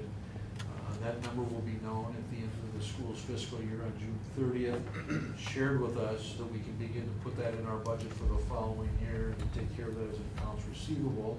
And at this point, it is a bit of an unknown. The board, and we've got 3 of the members, I'm ex officio, but Maggie is the president, Councilmember Ryan, and Ken Nodich, is that Bryce didn't have to have the sheet, but they took a look at all of the area facilities and really tried to find a happy medium and a blending of that rate. The challenge that you have is that some people look at this as an add-on to being in the hockey program or to being in dance or other things versus are we just going to do swimming? And so, as we all know, we have to make some choices there. So part of the board's responsibility and what you're seeing, what went to the school board, was trying to find a way to put together an operating budget that seemed to make reasonable sense based on looking at all the factors that Bryce has tried to provide here tonight. So there was a lot of thought that went into that we did hear from residents and school district patrons in that regard. And as I tried to say at the beginning, is that there were monies authorized in there to build these facilities, but not to operate them. And I totally understand it, and I don't want to come off as negative, because this is a great thing for our community to celebrate. But I do believe it's the people's pool, so. I don't want to speak for Maggie or Sean or any of the other ones on the committee, but there was a significant amount of debate in what you see here tonight in trying to address those very concerns. We also held an open house, because we had received some feedback through emails about the membership dues. And so we held an open house, an open forum, and had discussion from members of the community. And at that time, we also gave a tour of the pool. Once they saw the facility, the feedback that we got is that they thought the membership fees were very reasonable. We also are offering the punch card so that those individuals that want to try the pool have that opportunity for 15 visits for $52 in hopes that it might turn into a membership. So we did put a lot of thought. Yeah, you don't have that into fee it. structure without a lot of thought, Yeah. because that's a lot of options out there, which is really nice for the people, so I applaud for you. In addition to that, that's why we put in the 20% off for the first year, so that it would kind of give the, you a chance to try it out without really, doing the entire fee. The other thing that we've done is we did give free passes to all of the elementary kids for Learn to Read month there. And so at that time, we sent out about 1,800 free passes to all the kids. And the other thing that we're doing is we're looking at having an open swimming opener on July 6th. And at that time, the pool will be open for anybody to come swim at any time for no cost. Glad to hear it. Yep. Thank you. Any other questions? Well, Bryce, I really appreciate it. I did look in detail all this. I'm probably one of the few people that probably did look at it in detail because numbers is my game, but you did a great job of breaking down how many swim lessons you're going to do and things like that. So I felt confident that you built a budget, not on just blue sky numbers, that you really kind of put thought into it. So I appreciate that. So We need to give approval to the budget. I know. That's the next thing I was going to say. So I guess I will make a motion to approve the budget as presented. Second. Seconded by Dave Brusick. Any other questions, comments? If not, all in favor say aye. Aye. Any opposition? Okay, the budget is approved. Thank you very much. Thank you. Bryce, are we still looking for somebody off the council that will participate in the grand opening that's gonna jump off the diving board? I suppose you want me in my swimsuit? You don't want me in my You're swimsuit, I get it. No, I'm busy. Come on, Jenna. Mayor can do it, it's part of Thank you. I think we have the superintendent that is in a Speedo, so. Oh, that's a scary thought. Mike, are you gonna take this next one or can't? No, this one's Karen. Maybe we'll go to Sean. I think to get any more Eastland approvals through, we should have the Witt brothers jump off or something. Yeah. She didn't say into the pool, Jason. She didn't say into the pool. She said just jump off something. All right, so yes, as noted on the memo here, we do have the second amendment to the developers agreement for Eastland. As the council's aware, I think actually you've got the last permitted for the townhomes on Autumn now? On the slab on grade side. Slab on grade and Autumn. I One should in the say. base, the one on the corner of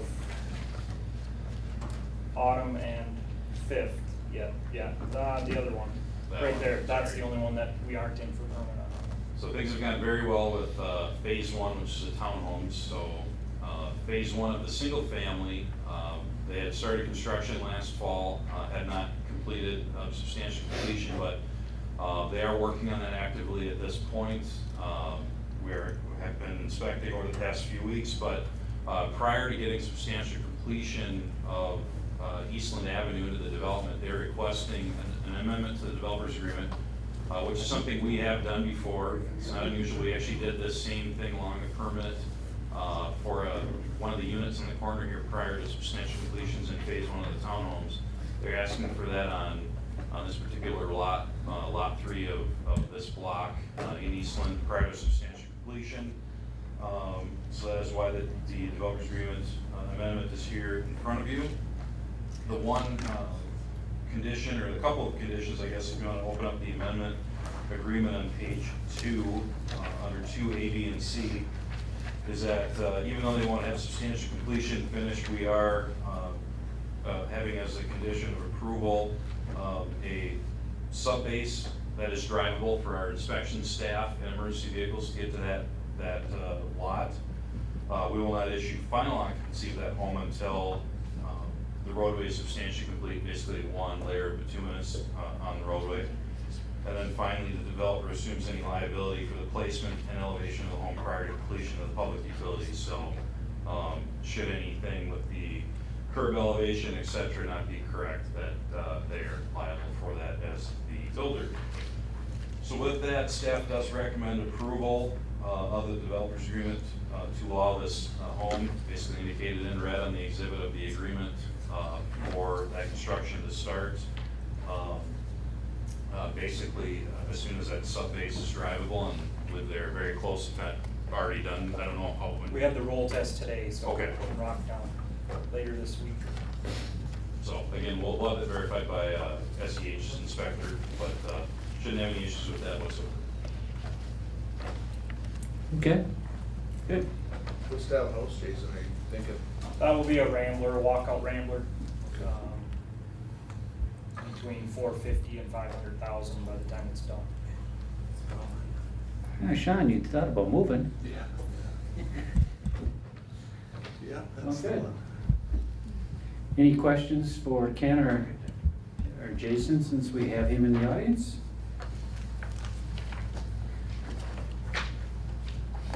How many Go- townhomes do you have left, Jason? And that first, the 10 of the first 14 or so. They are. Wow. Nice. Okay. Congratulations. Thank you. Thank you guys. As a Okay. neighbor, it's going well, I have to say. So. It looks great. On my end. It's busy, but.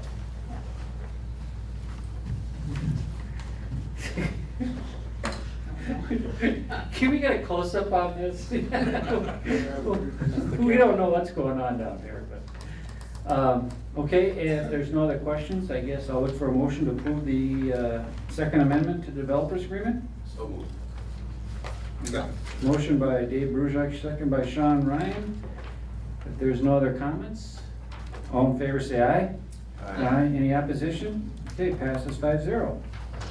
Thank you. Yep, good luck. Mike, are you gonna do the MNDOT? Well, let Glenn come up. Oh, Glenn? Glenn, I thought you were just doing the first thing. That's what I thought too.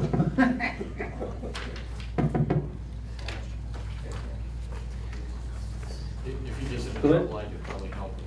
Can you say something here? Mitch needs a testing on it. Test, 1, 2, test. There. One more. Test, 1, 2. And I turn it down. Test, 1, 2. Testing, 1, 2. Test, 1, 2. Well, thanks for your presentation, Glenn. You bet. Appreciate it. Thanks for listening. Have you got those on the minutes, that testing? Thanks for listening. As you all know, June 7th, we're having an open house to show off or to show the general public what we have accomplished so far for the Main Street project. There's going to be a number of different picture boards that they can see of the different things that we've done concerning the different parking that we've looked at, the different options for parking. Some of the different things that we've looked at as far as not so much a certain kind of street lighting or a certain kind of landscaping. Again, the different possibilities that are out there. Some of them will work, some will not. When we had the stakeholder group meeting, that was a pretty interesting meeting because that's what we did there. And SCH did a really good job along with MNDOT, is we didn't specifically say, do you like this street light or do you like this kind of a planting fixture or like a bike rack or things like that. Gave them a number of different options as far as, do you like this style?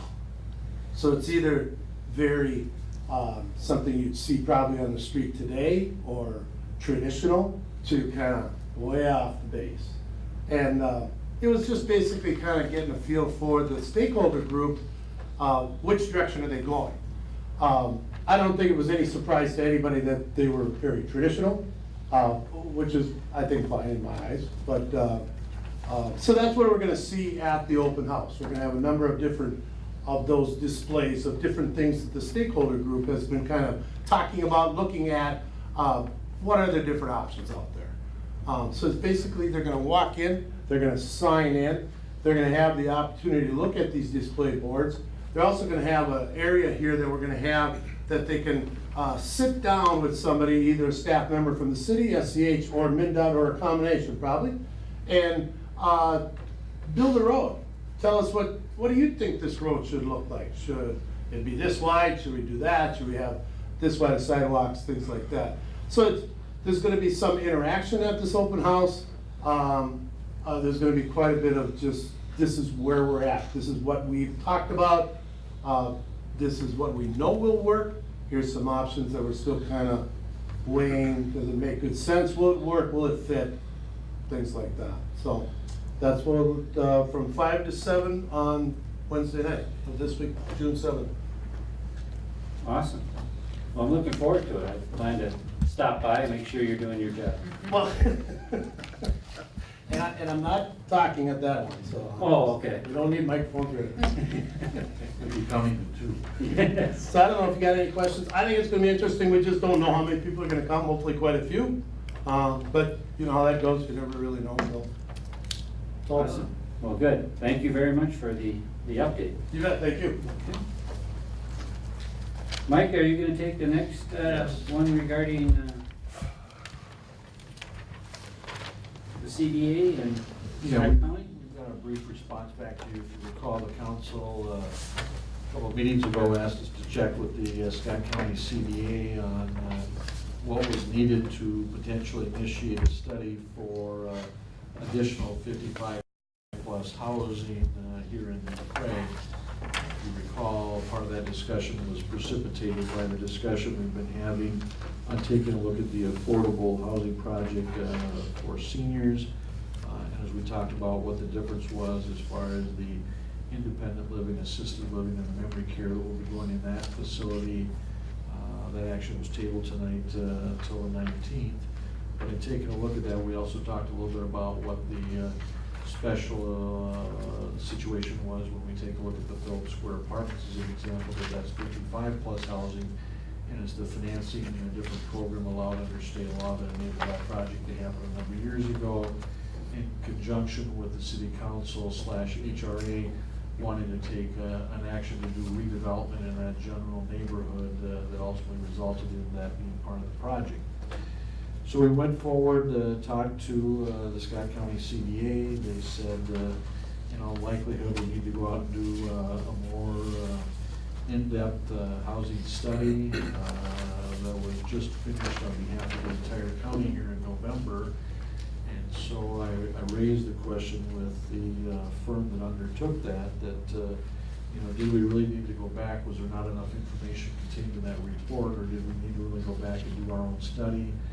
You saw included in the council packet, we had requested, and it was looked at by the EDA, and a decision not to move forward was an independent housing study back in November of 2014 that would cost slightly over $13,000.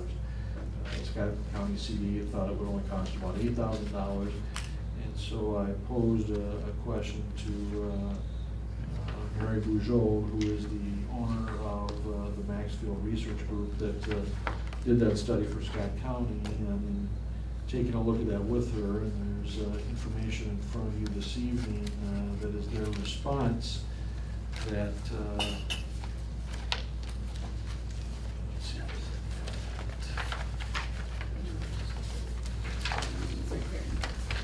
that basically said that if we were able to choose a site and take a look at more of the specifics of that site, there might likely be some additional demand outside the city limits and our boundaries that may add some demand to the picture.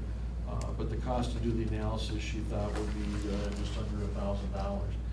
So I followed up with a phone call back to the Scott County CDA this morning. Ken and I went into about a half an hour or 40-minute teleconference with them, taking a look at would they be willing to partner with us and to take a look at this and to begin to go more in depth to ascertain, do we really have a need? What does that need look like?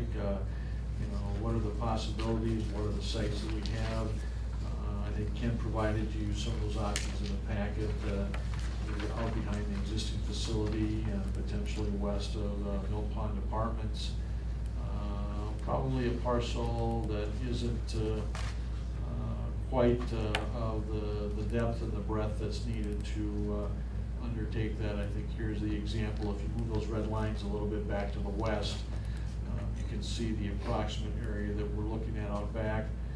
The site just directly west of Phillips Square Apartments was left over from the redevelopment project, and at one time was anticipated or contemplated to possibly be the post office at one time, which never materialized.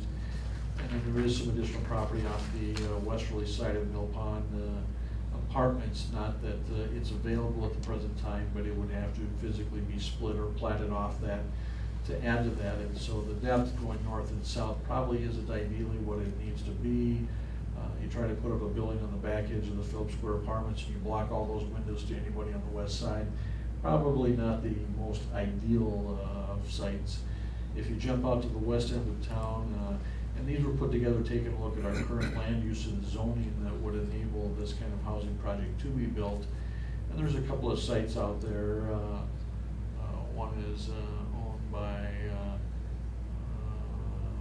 the JRD Holdings LLC, and then the other one is the LDS Church south of that. So you've got two different size parcel, 3.4, and the other one, Ken, is what size? 4.86. 4.86. So you've got a couple of possibilities. And again, these are only provided not necessarily because we've automatically chosen them, but they're only ones that are zoned or land used and capable to accommodate these kind of housing. The other one that we really didn't include is the one back downtown here that we own, is the AMPI site. I apologize, this is jumpy. I'll get situated here, is that the city acquired this site some 5 or 6 years ago. It's completely paid for.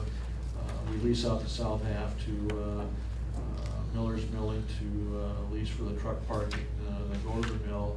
Eventually that site is designed to become a holding pond. It's already designed and really not of suitable building quality for a building, but would become a pond. But you have the whole north half that we had kind of reserved, quite possibly, that again, not knowing long-term what we might do for a city hall, we reserved that site.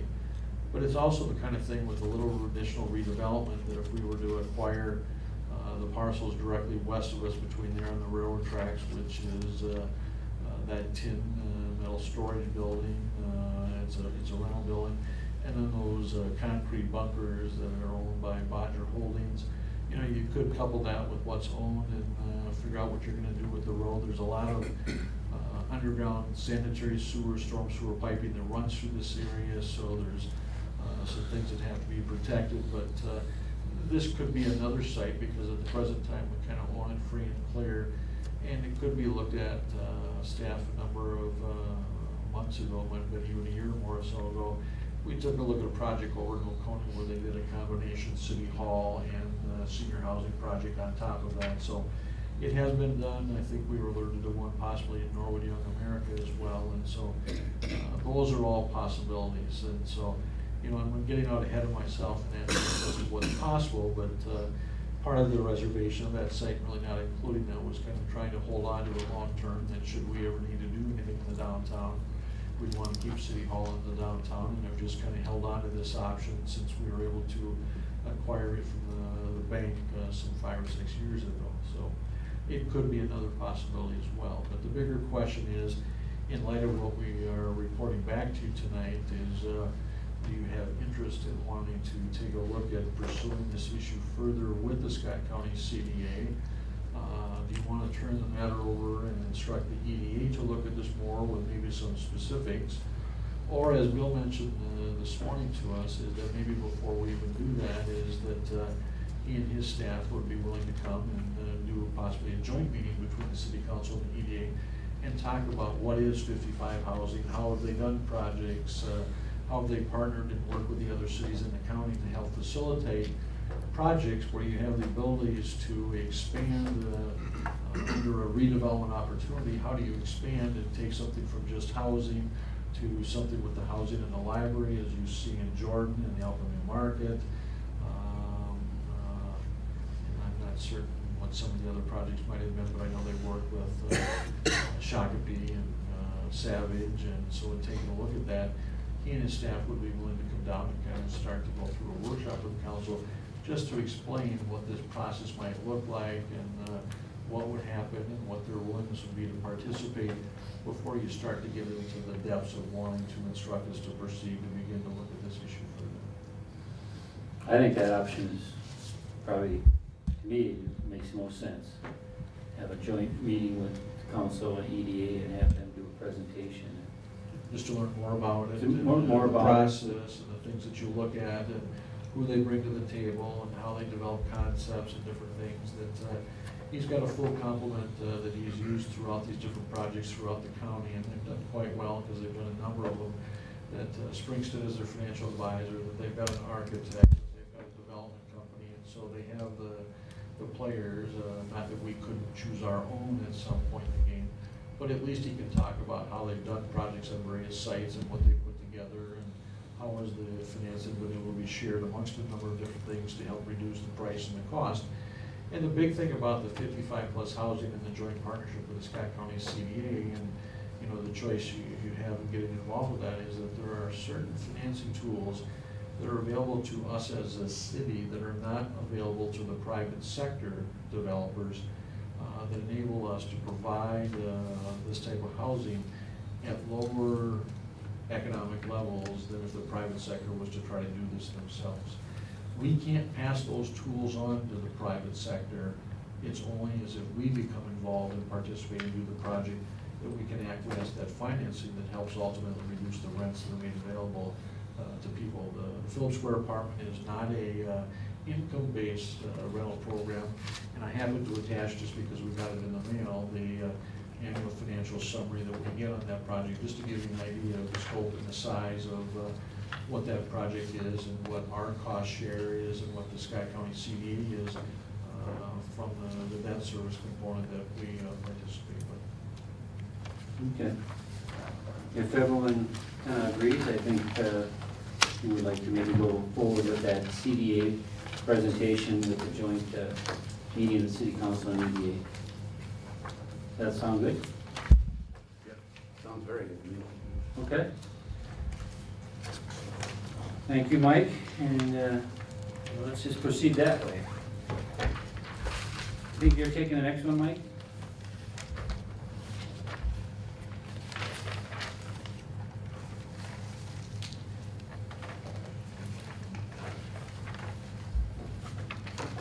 What you have in front of you, and I won't read the whole email, you heard the whole memo from Chief Garais. You can see the summary of what we've gone through in our recent hiring. You hired one here recently. We have a second candidate tonight, Mr. Flum. He is the selection of the police chief and the staff to fill the second vacancy that we had when we had one of our officers leave to go to LeSueur County. As you can see, Mr. Flum was raised in Cottage Grove, graduated from Park High School, attended the University of Minnesota Duluth, where he's got a bachelor's degree in criminology. After completing that, he attended Metropolitan State University in the Law Enforcement Skills Program. 2012, he began working for Brainerd until April, resigned following part of his field training. In January of 2013, he went to work as a correctional officer here in Scott County for the county, and he's continued to expand his professional experiences over the past 4 years. Jim, the department, selected Mr. Flum and are recommending that he be appointed to the position effective June 19th at the starting salary of step 1 in our police union contract at $27.43 an hour. He has passed all of the required background requirements necessary to fulfill this position. Okay, good. Any questions for Mike? Now I guess I'll look for a motion to approve Neil Flum as the new police officer. So I'll second that. So I got a motion by Sean Ryan, second by Chuck Nicolai. There's no other comments? All in favor say aye. Aye. Any opposition? Okay, passes 5-0. Next, come up with some names for the Charter Commission. I have a couple. But just to help you clarify what you see there, where it says, yes, those individuals have indicated a willingness to continue if we weren't able to interpret. Oh, yeah. That's That's all. the way I interpreted it. Okay, I just wanted to make sure there wasn't miscommunication that way. Right, so we need to fill 3 slots. So I got a couple names. Bernie Westler, and I'm throwing my name on it.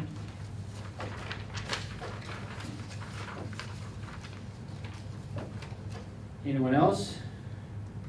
I have an answer, but I would, at least if we're looking for somebody, Anna Herman, I think would be an answer to this. Okay. Jen, has she indicated an interest? Or Pardon me?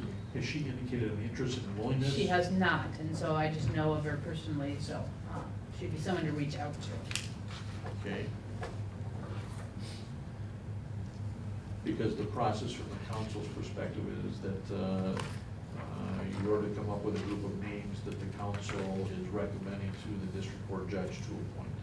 Sure. So we would need to check that out before it. Definitely. Are there to be 2 council members on this commission? Well, that's what the council had set up initially. And I think you had offered to volunteer to fill the Yeah. Pat's position. So if you're gonna go, Dave, then I won't. It doesn't matter to me. Because we can only I have- agreed to do, I said I'd do it. Yeah, we can only have Yours. 2. 2, that's what I thought. So if we have 3, then we have quorum and we'd have Okay.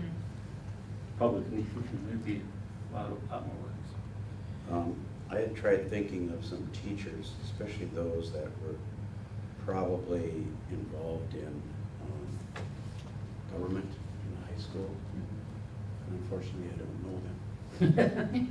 So I came up with 2 possibilities that really aren't in that area of teaching, but John Hardy was one and Pat O'Malley was another. They're both retired now. I haven't contacted either one, so I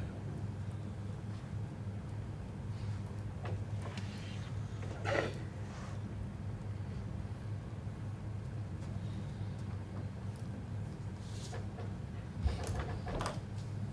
Okay, any other names? Okay, well, we should be able to get 3 out of there, Mike. I know I've already talked to Bernie, and he said he would do it. And like I said, I can do it. We just need to check maybe with the other 3. What? I've asked Deb if she wants it. I'm kidding. She's given me the nod. If she sat through one of those meetings, she probably wouldn't. But that's what you'd have to do, is we'd have to find out whether there's interest, and then the council, if there is interest, then you would need to pick the numbers needed to fill the slots to make the recommendation. Mhm. But we probably shouldn't put their names on if we have to check with them. Either council can check or we can check as staff if you want. I don't know how you want to make that call. We've not had the connection or the discussion with it. It would just depend on how you would like to pursue that. We most certainly can call on it, if Okay. that is helpful, and then send an email back to you, Mike, if Yeah. this show their interest. Can I ask you, is it, the We- commitment is 1 time per year. 1 time per year? Yeah, annual meeting that we're required to. Now, if there's some things that need to be changed, it might be a couple additional meetings, but it's, When we by started- statute, we have to have an annual meeting. When we started a couple of years ago, that they hadn't met for so long, that the Charter Commission, with the new appointees, went through essentially a complete update of the entire charter that got adopted and put into place. And so, for the last 2 years, all we have had is an annual meeting with very, very little, if any, discussion amongst anything. But under the statutes, the requirement should be at least once a year, whether you have any business or not. So it's not a very active committee in that sense, except as the mayor indicated, is that there happens to be an issue or an item that either the community or committee wanted to take a look at, if they're able to do that. But otherwise, it's just a requirement to take a look at it. If there's no issues, you hold your meeting, you're done, and we certify it. Well, if you wanna check with Anna, do that, and then, you know. I'll check with John and Pat. Okay, and just email Mike, and then if we have 5, then we can make a decision, you know, at the next council meeting. To which ones we would like to recommend to the district court. Okay, we have to go through that step, and we had 2 with you and Bernie, that's what we're gonna fill. Right, but I mean, I still think we should check with these other people, and then we can decide which 3. Do we have 3 right now that have confirmed, or that have acknowledged that they would do it? We got 2. Oh, just 2. Who else isn't joined? I mean, I thought we were just 2 short. No, we're 3. We're three. We got short Pat, with Paul Pat. Flick, and then Jim Crutheville is. Oh, Jim was no. Yeah. Jim is in. So why don't we do that? And, just email Mike, and after you talk to those people, if they're interested, then we can make a decision at the next meeting. Good. Thank you, Mike, for spearheading that. Now, the discussion on July 5th. Now, we had it on our calendar for July 5th. I know who's going to be around. I know I will be around. I will. And Sean. I will not. Okay. I wasn't. So it means I think I will be. Okay, well, then I say, because we're gonna have a very limited meeting, maybe just to approve bills and things like that, so let's just keep it at the 5th, unless Amy comes back and says she's gonna be in Puerto Rico again, or some other forsaken spot that she gets to go to all the time. Consent agenda. Anyone have any questions in the consent agenda? I did make some corrections to the minutes that I gave to Deb this morning. And just some minor things, misspellings and just the 0 type deal. But anything else on the consent agenda? I have a couple, maybe you already caught them, I don't know. On the May 15th meeting minutes, Mm-hmm.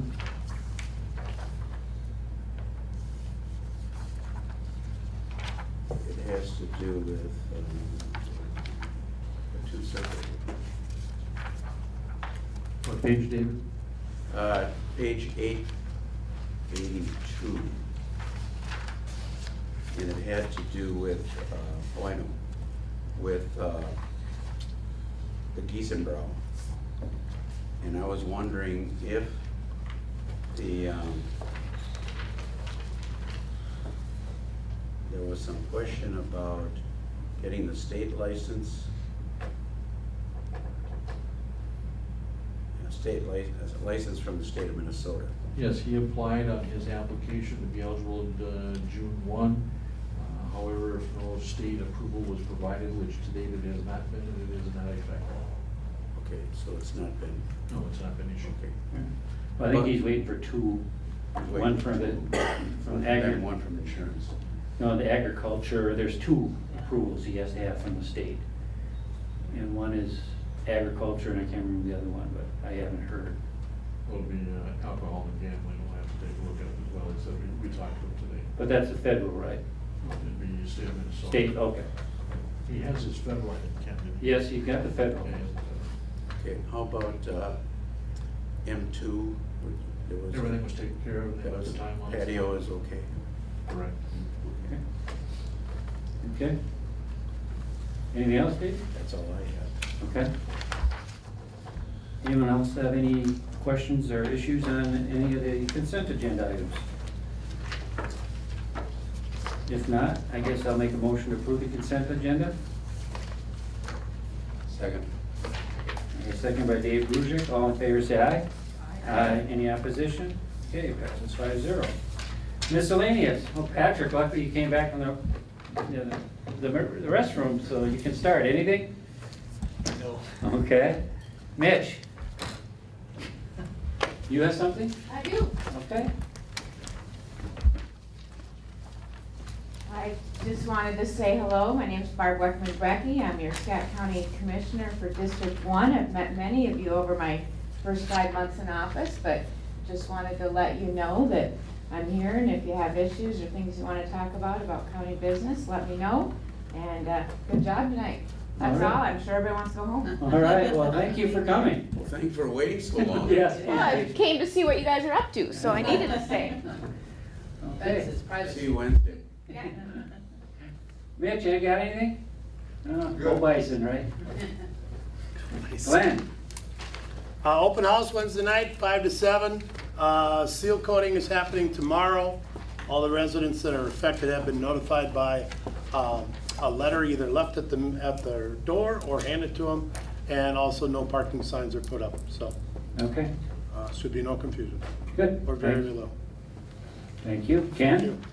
Quick update on lawn mowing and other weed type things. We have 17 open cases at this point, so if you see anything else, let me know, or Chad know, and we'll get those taken care of, but typical for late May, early June. So Okay. getting to them as quick as we can. And I see for the emails, you guys got that other problem taken care of? That's an ongoing one regardless Yes. of the year. Yeah, I do know that. But thank you. Yep. Mike? Just a couple of items.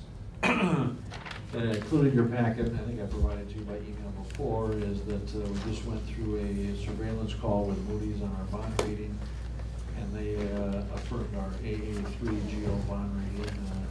Copy of the analysis from Moody's is in your packet, but we were pleased to get that.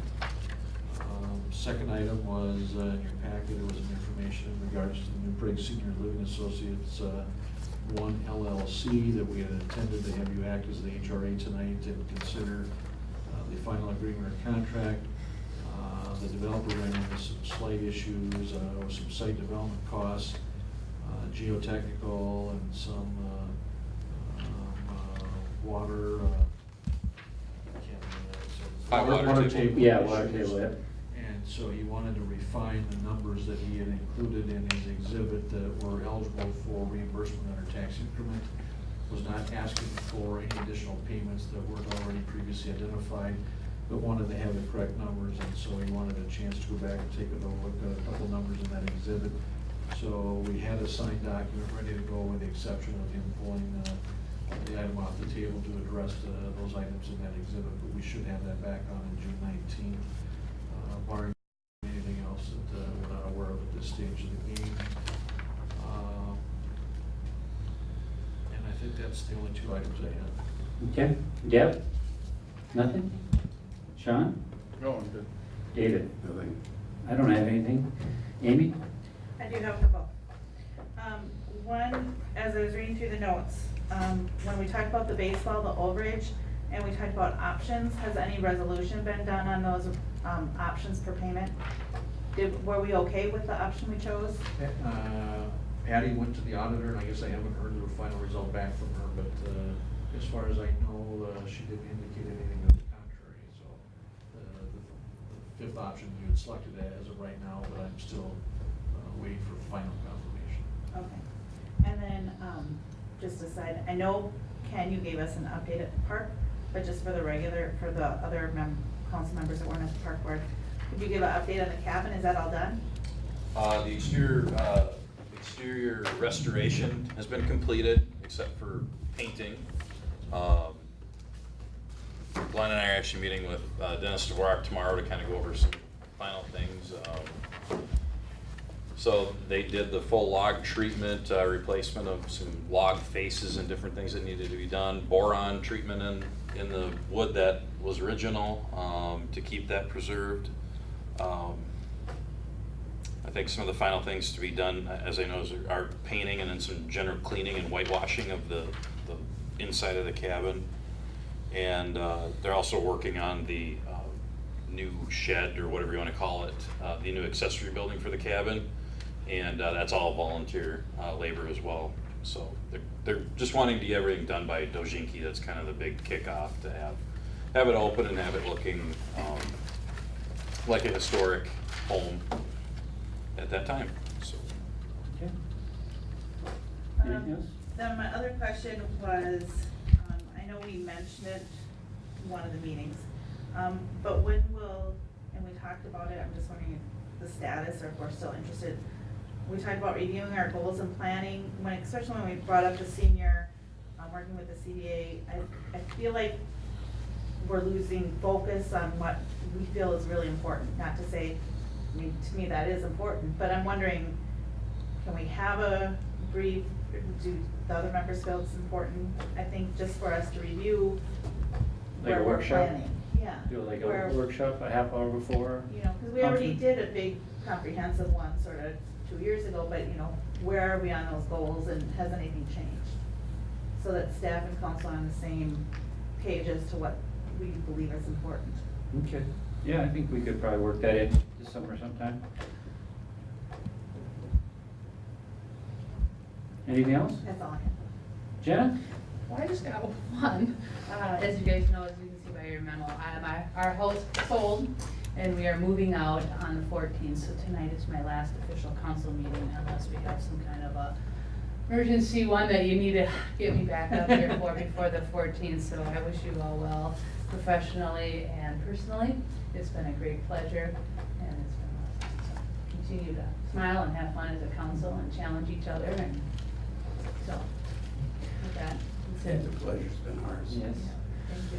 Well, with that in mind, you know, I guess, Patrick, you ready for a photo op? Yes. As we've done in the past, we would like to give you the key to the city. It really doesn't work to anything, but you can have it. Yeah, don't be trying it out before you. That works to my shop. Perfect, But- I've been looking for We those got some keys. old locks up there. But she has to get it off the plaque. That's right, yeah. Oh, I will. Well, we'd like to, you know, give you this as a memento of your time served here at the city, and you know, you came on board, you got appointed, and then you ran and got elected, and I think I can speak for everyone on the council that you know, you've been a valuable member to the city council. Thank you. And we're very fortunate, and personally, I'm very fortunate to get to know you better as a person. And I think that you really served the citizens of New Prague very well.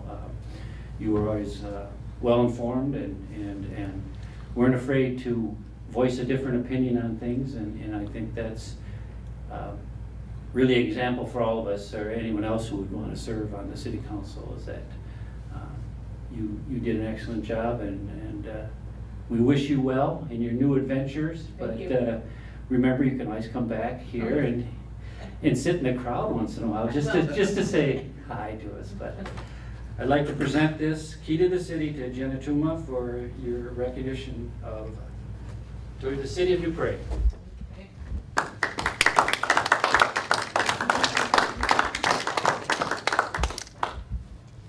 Better yet, Jenna, you can always move back. Oh, you never know. Come on down there. Yes, everyone come here. Or we can go to Jenna's new place. Yeah. Yeah, there's not a lot of room.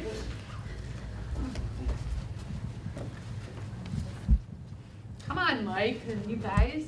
Yeah, get him. Come on. Oh, Oh, whatever. Can I have everybody kind of move over? Okay, thank you.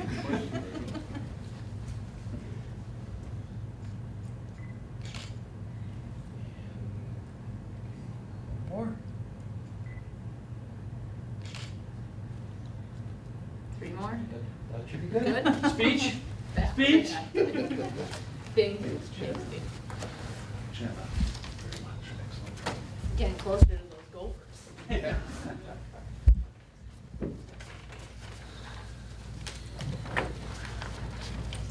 Well, I don't think there's anything else on that, Jack. What do you have there, Mike?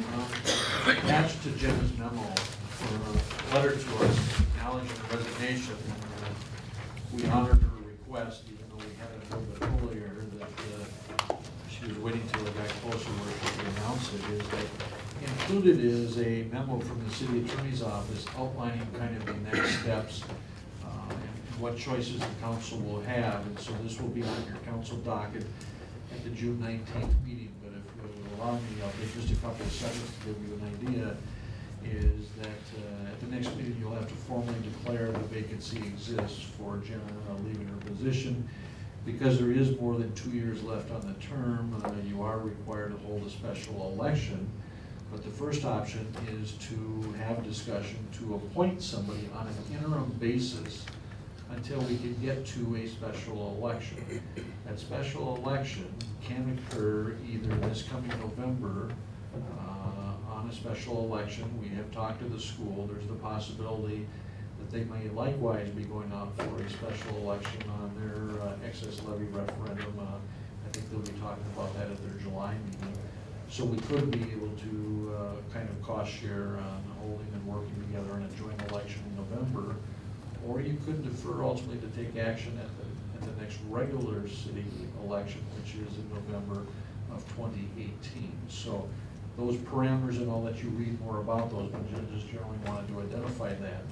The process we used, or the council used the last time when Jenna was appointed to her seat, is you went through an application process, interviewed those applicants, and then ultimately decided to appoint.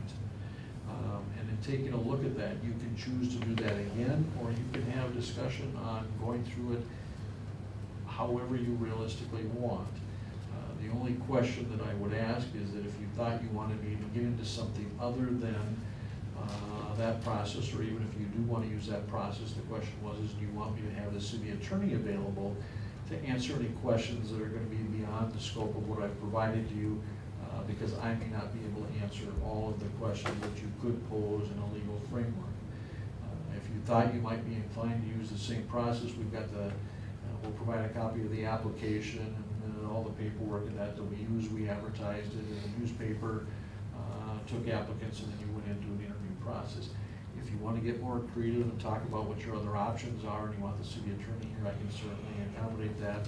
I have him tentatively on hold for that meeting in case you want to explore something, or if you want to have more discussion about what you see in the framework of this, I could just have him generally available to be a resource to you in that process.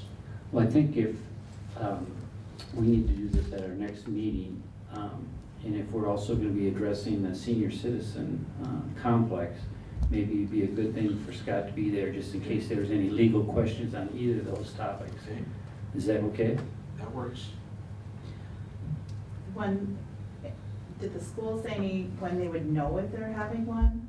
So when we make a decision, could before the next meeting, could we find out like their timeline of when they make their decision? If they'll have one in November? I did just talk to the superintendent this morning when I met with him, and that it was going to be going to the school board in July for them to make a decision, so. Okay, so we wouldn't know until July. No, you don't have to make your decision. No, I know, but I was thinking as we plan for it, when we won't know that at the next council meeting. No.